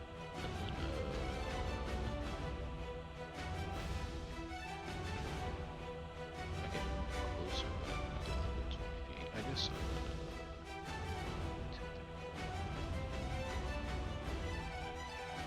Yeah, I guess I'll just try to move in a different direction. 20 feet.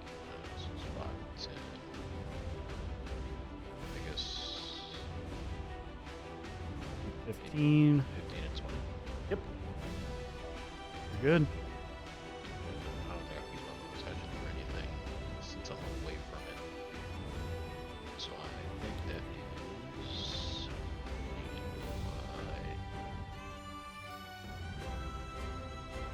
my dart. A dart is a dart a monk weapon? For you, it is, yes. Yeah, you do have proficiency with a dart. Okay. I do have key field attack says I can spend a key point to make an attack with a monk weapon as a bonus action. So Yeah, I'll allow it. okay. I'll use a key point and I'll make another dart attack. Okay. Go ahead and show me the dart. 13, unfortunately, does not hit. Sails just wide of the creature. That's me. All right. With that, Floof, you are up. You see Dazis indicate to you and Trash there's something in that 10-foot cube just in front of the beast where it leapt over where you were earlier. And it is... Now you begin to see that it is specifically avoiding that square. Okay. So my instincts are telling me to get closer to my companions, so I am gonna use my movement to kind of get over here by them and avoid that trap that Aziz pointed out.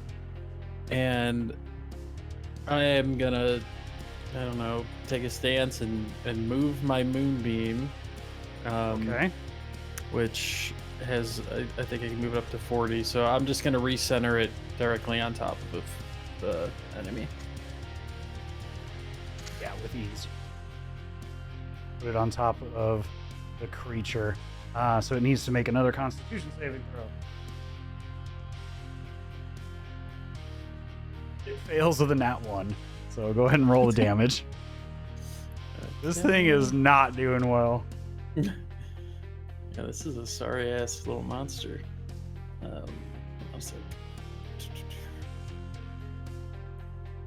Thought about putting 2 in here. Oh God. 11. So that's both your D10s? Yeah. Okay. So 11. As the starlight moon energy comes sailing down again, pummeling this creature and searing its flesh. It is looking extremely wounded. Okay.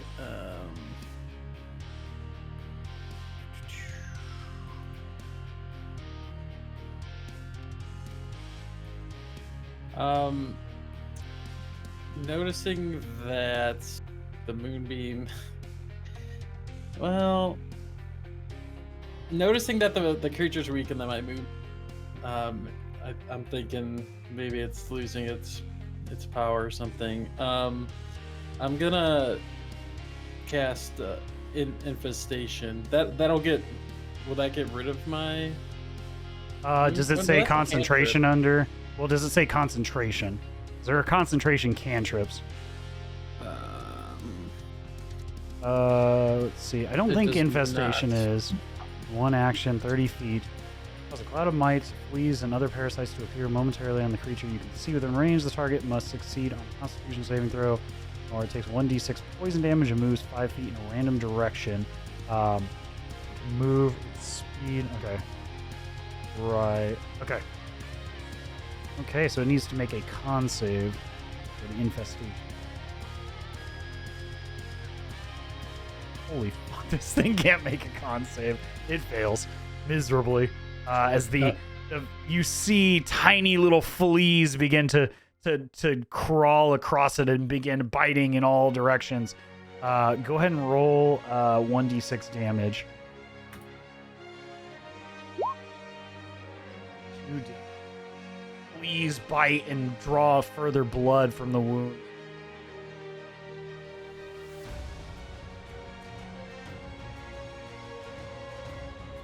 Your mic might have cut out there.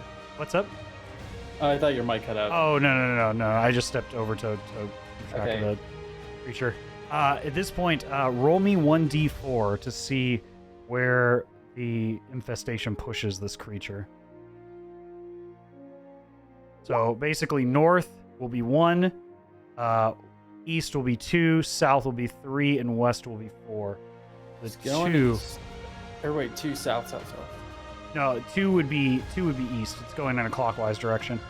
So Okay. 1, 2, 2, Okay. 3, and 4, going in a clockwise direction. So it would move 5 feet in this direction.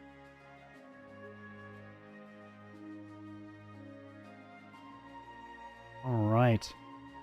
Is there anything else you would like to do? Nope. All right. With this, you begin to see the undulation begin again as this creature begins to separate back and forth. It's going to move out of this beam of light, moving forward over here, away from what it perceives to be the greatest threat to it. And it's going to swing at you, Trash. It's going to take 2 strikes. The first misses entirely with an 11. Is an 18. Yes. All right, 18. You take 6 points of bludgeoning damage and 2 points of piercing damage as the tendril comes down and slaps against your back.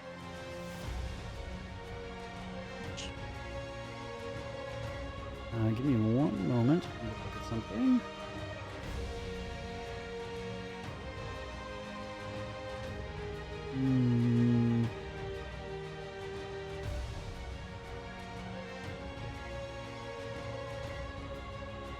Oh, I messed that up this whole time. That's okay.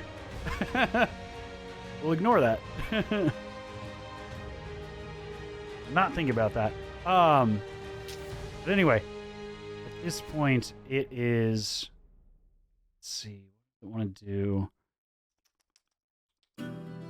It is.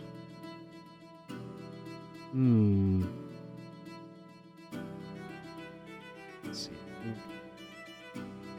It is going to move.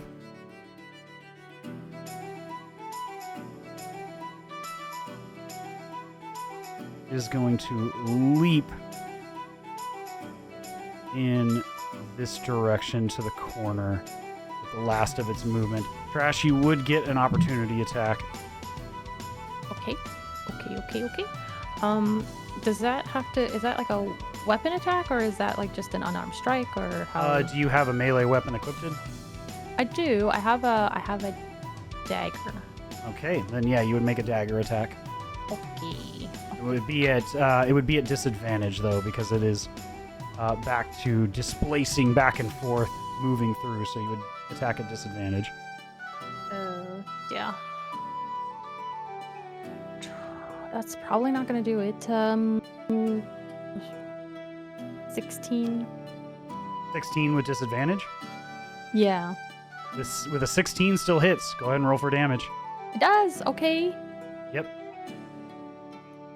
This is not a heavily armored creature. It is quite agile. And it relies on its innate ability to displace its body back and forth to survive strikes, but it cannot do so. That is a 1 + 2, so 3 damage. 3 damage. Hey, every bit counts as you slash up across. You manage to catch a bit of flesh as it jumps over your I head. contributed. Aw, cute. It's your turn. Okay. Going to slap the dagger back. My person, ready the crossbow. Try again. Okay. As you manage to fix the string and draw another bolt back. Dice, please. Dice, please. Oh, God. That's not going to do it. 7 plus 6, 13. 13 just misses. No! As the bolt sails wide and is slapped away by the tendril of the creature. Is there anything else you'd like to do? 1, 2, 3, 4, 5. I will bonus action direct, Trash Okay. Panda. Where would you like Trash Panda to go? It will, I guess, to get around the group. But I don't know if it's intelligent enough to like avoid traps and all that. Like I don't know. If I mean, you could try to direct it. It would probably be doing so with disadvantage. As you're trying to direct as well as look for traps. I just meant like if it went on the left, would it? So going left of you, Left of like flame. seeing our little group there, could he like make his way through us in Yeah. that, or he'd have to go around? Or? Well, Floof is rather large. He would need to go around him or lose 5 feet. So, is your creature small or medium sized? I think you can make it either. If it's small, then yes, you could go through. Technically says it's a medium construct. I don't know if you wanna. I'll say it's small because you're small. So, it's entirely up to you. Do you want it to be a larger raccoon, or do you want it to be about your size? Maybe about my size is fine. Okay, and we'll just say that it's a small creature moving forward. Okay. I'm fine with that. So yeah, you would be able to go through where Floof is standing. So 5, 10, 15, 20, 25 would get you right up to the creature. Okay. And are you trying to look for traps, or are you just ordering it to go? I guess as best as I can, but at this point, I just want it to get in within range to attack. So. Okay, go ahead and give me a perception check with disadvantage. That is a 4. Or it's hard to say. I mean, at this point, there's dust kicked up everywhere, and it's hard to see as this creature leaps around, trying to fight for its life at this point, as it is grievously wounded. But you're still welcome to move if you'd like. Yeah, I mean, I'm still gonna direct it to move because I would Okay. like it to have an attack. So you want it to be right up on the creature? Yes. Okay. In order to get right up on the creature, as your steel defender steps over this area directly past the flame, go ahead and make a dexterity saving throw for it, please. Okay.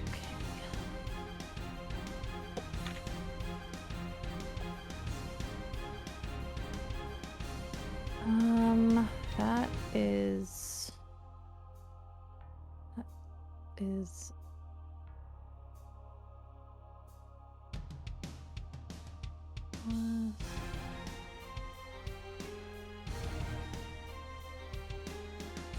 think it's a 9. That's it. 9, unfortunately, is not successful. As a trapdoor Damn. splits down the middle, and your steel defender falls down about 10 feet into a pit.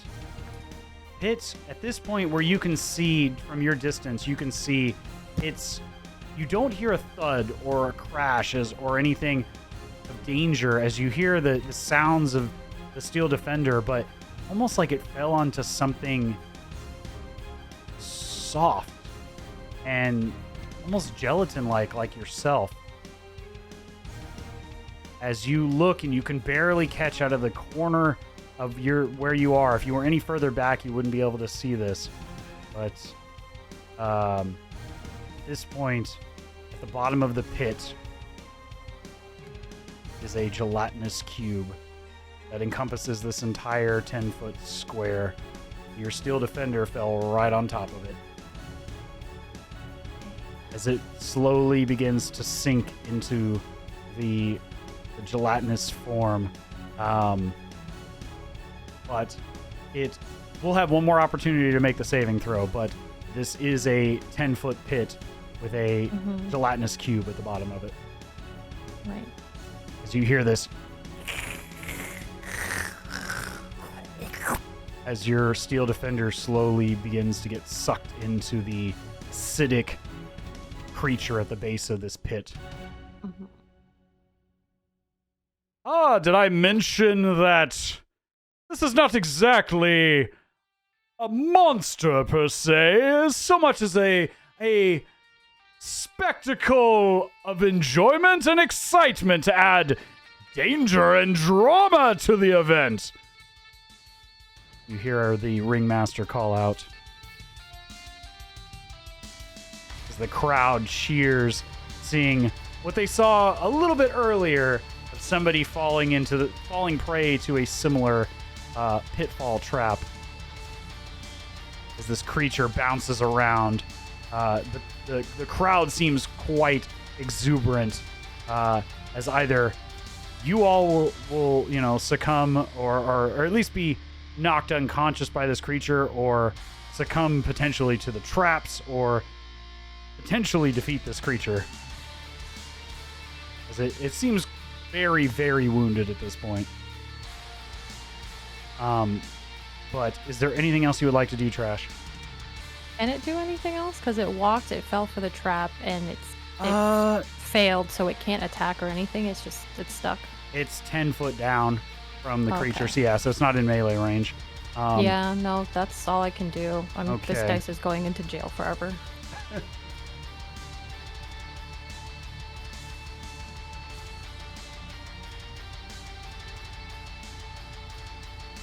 That, so the cube rolled really badly. It rolled a negative initiative. Oh wow. Yeah, it's a slow-moving barn, basically. It does not rely on its ability to move quickly like this canine-like creature that is bouncing around. It relies heavily on surprise and its ability to trick its prey. But I need you to make another dexterity saving throw for your steel defender, Crash. As the creature begins to try to engulf the steel defender. Dexterity? Dexterity.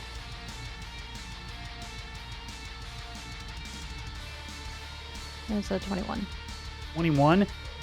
The steel defender claws up at the sides of the wall and manages to pull itself away before a pseudopod tries to swallow it, and manages to get up on the wall, sort of, comical raccoon style, chittering and, screeching up the side of the wall, trying to avoid from being swallowed by this gelatinous cube.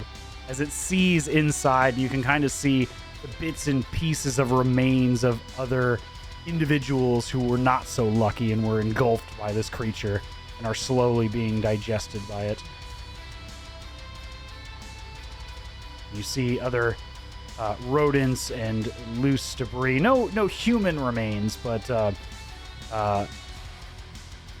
what appears to be, various creatures that were fed to it by the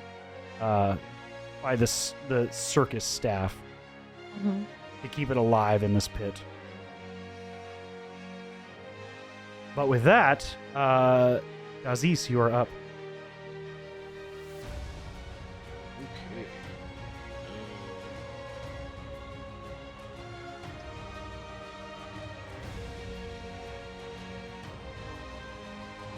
I don't want to go into the gelatinous cube, obviously. Probably not a good idea. Smart. Mork. I have the movement to get to it, but actually, you know what? Can I do the thing again where I check the traps just to make sure? Yeah, sure. If you want to, sack half your movement, you can go ahead and make a perception check. But let me ask. Earlier you said it's slow down. For you, it would, because you're a medium-sized creature moving through another medium-sized creature's space. So it would be difficult terrain. So to move directly through his space would cost you an additional 5 feet to move through that, as opposed to your typical 5. Okay, for moving through a small creature. Would it not? It would not, no. So you could move through Trash's space with relative ease. So I'm gonna try 5, oops, 10, 15, 20. Okay, yeah. I can get in range. Yep, yeah, and at this point you can see down in the pit the trash panda trash panda the raccoon on the wall trying to skitter away from this sucking and slurping of this gelatinous cube at the base of the pit.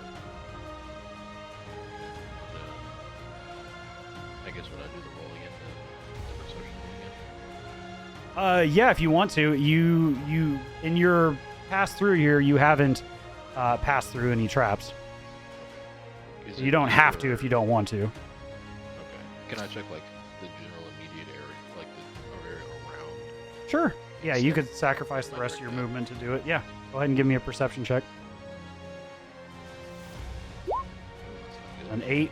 Yeah, no luck. I mean, there's dust and debris, and now what dust was stacked on top of that grate is just all over the place when that grate opened up. It is dusty in here as all this movement and combat, and now this creature's jumping around, slapping its tendrils against the wall, releasing debris from the wall as well. Alright, well, now that I'm up on it, I'm gonna go ahead and attack it. Okay. I'll do the two-handed, the quarterstaff, Okay. or I'll attempt to, I guess. Go ahead and show it to me. 21 hits solidly across the side of its face. Go ahead and roll for damage. Alright.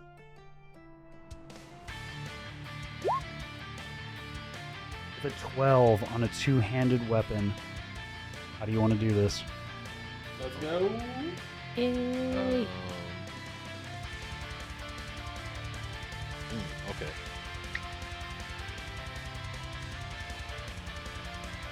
I'm trying to think of something cool because I'm sucking the life out of it at the same time. You got this.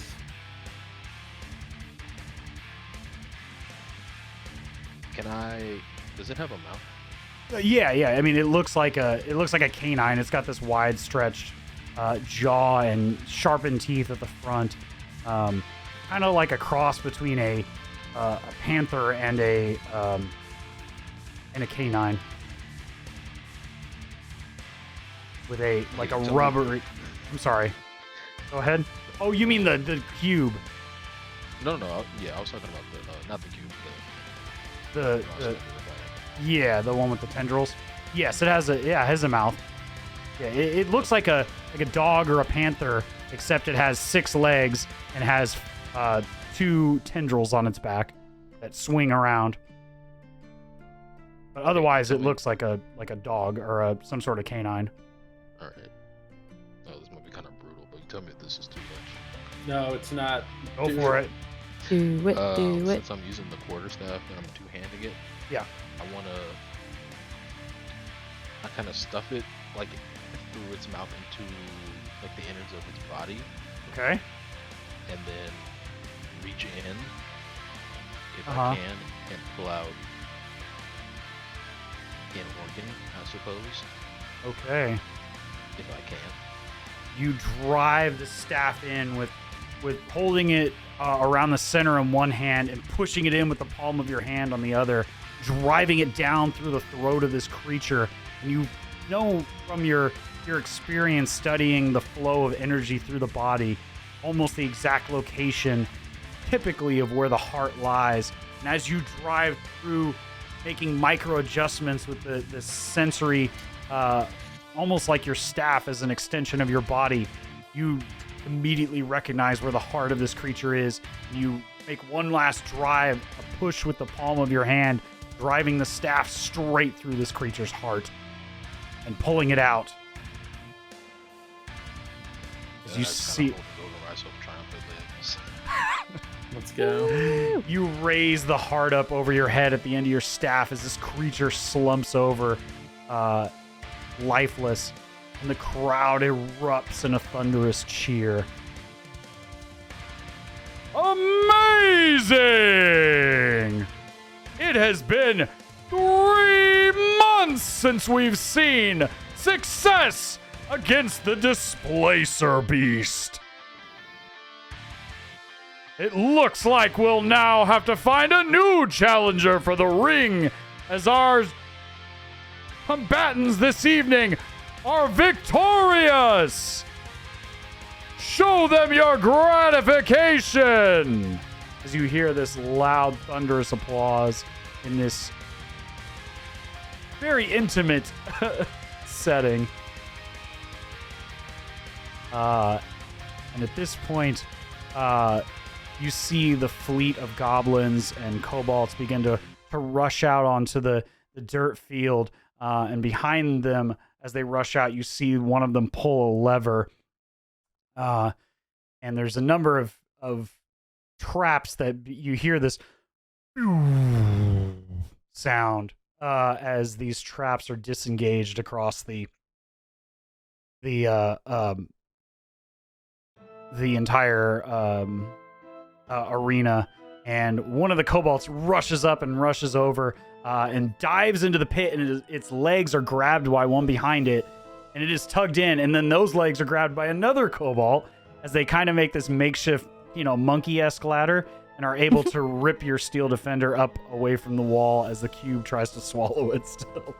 Let's go. And you see the steel defender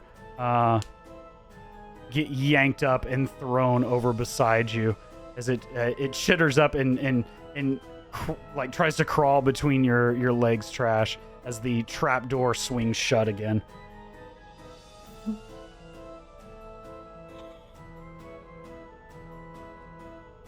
But at this point, we are out of initiative. You see the ringmaster approach triumphantly, waving his hands at the crowd as he approaches you all. That was spectacular. That beast had been triumphant in the last, I would say 30 or so fights, wouldn't you say, everyone?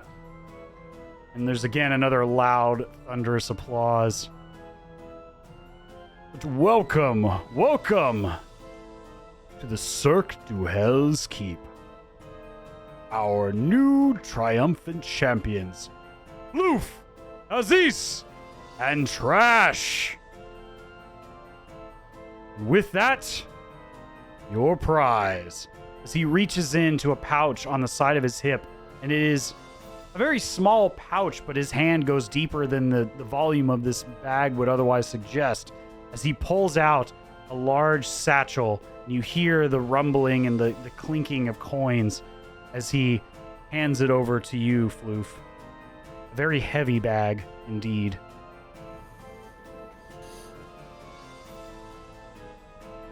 Your prize, my friends. I take the bag and hold it over my head. I'm into this crowd. I'm kind of feeling this energy, and I kind of give a little, a little gesturing, a little. I'm enjoying. I'm taking in the moment. You're Shrek right now in that scene. Yes, exactly. Well done. Well done, my friends. Brilliant. Now then, as an additional prize, may I offer a complimentary dinner on moi? As I'd like to discuss some things with you, if you don't mind, and get to know our new champions. I noticed maybe a little rumble in my stomach. I'm realizing how hungry I am. And I just say, I nod at him and say, I eat a lot.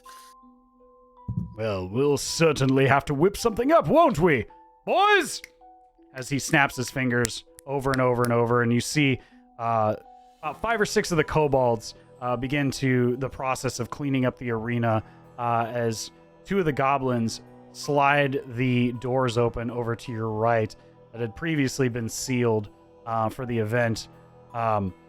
And then before he escorts you all out of the arena, he again addresses the crowd. Thank you, everyone! Make sure you place your bets for next week's challenge. We will have something quite special then as well. You see another loud, thunderous applause, and then as people begin to exit out of this makeshift arena, and he looks over to you all. Now then, if you all will accompany me, I'd be happy to take you to dinner.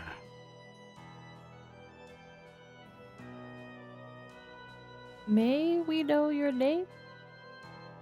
I go by many names in this small corner of the world. Many here refer to me as the Ringmaster, others, the Storyteller.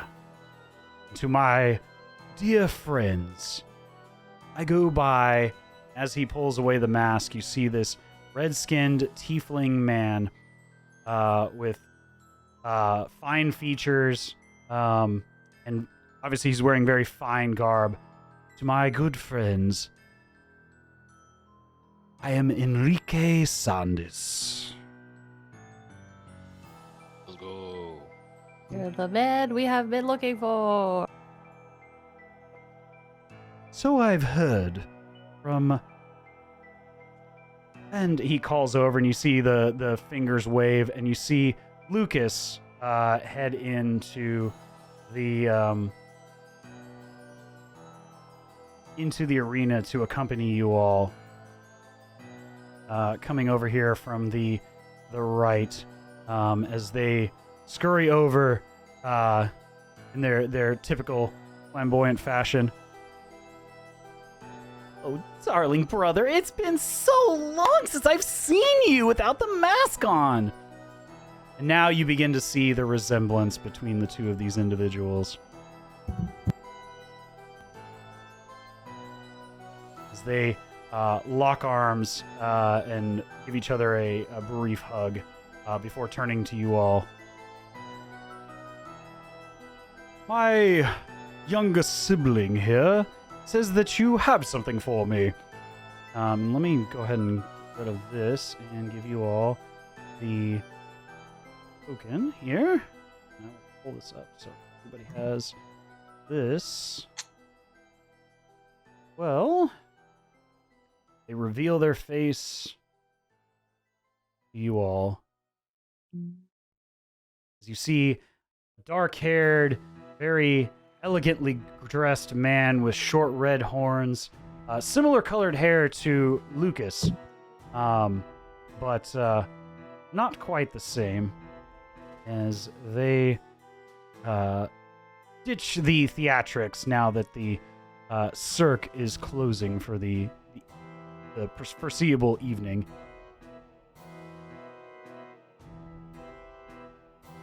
Well then, my dining party, shall we proceed to more comfortable arrangements? Let's. And he and Lucas escort you out, and we'll go ahead and jump back over to this. I don't have anything for the next location, but at this point in time, we're getting a little bit long in the tooth here, so I'll go ahead and he escorts you all out the far side and out the outer rim of this centralized circus portion and battle arena in this area, and takes you all out to the far side of... Oops, it's not working. What the hell? All right, hold on. Oh yeah, I see why. Moves you all over yonder, heading towards the far left side of this atrium, as you all are still a bit disoriented as to where approximately north is in this location, having been very much twisted and turned around by Lucas's direction on the way in here. But after about a 5 or 10 minute walk through some additional catacombs and various storm passageways around this location, you come to a set of iron doors which Enrique pulls apart, stepping into a very luxurious and lavish dining room and lounge area made out of what was probably formerly offices for city workers at some point, that has been converted over time to his makeshift office. Well, everyone, I know we have much to discuss, but why don't we have a spot of dinner first, and then we can get down to more appropriate business. And that's where we'll go ahead and leave things off for the evening, for next session.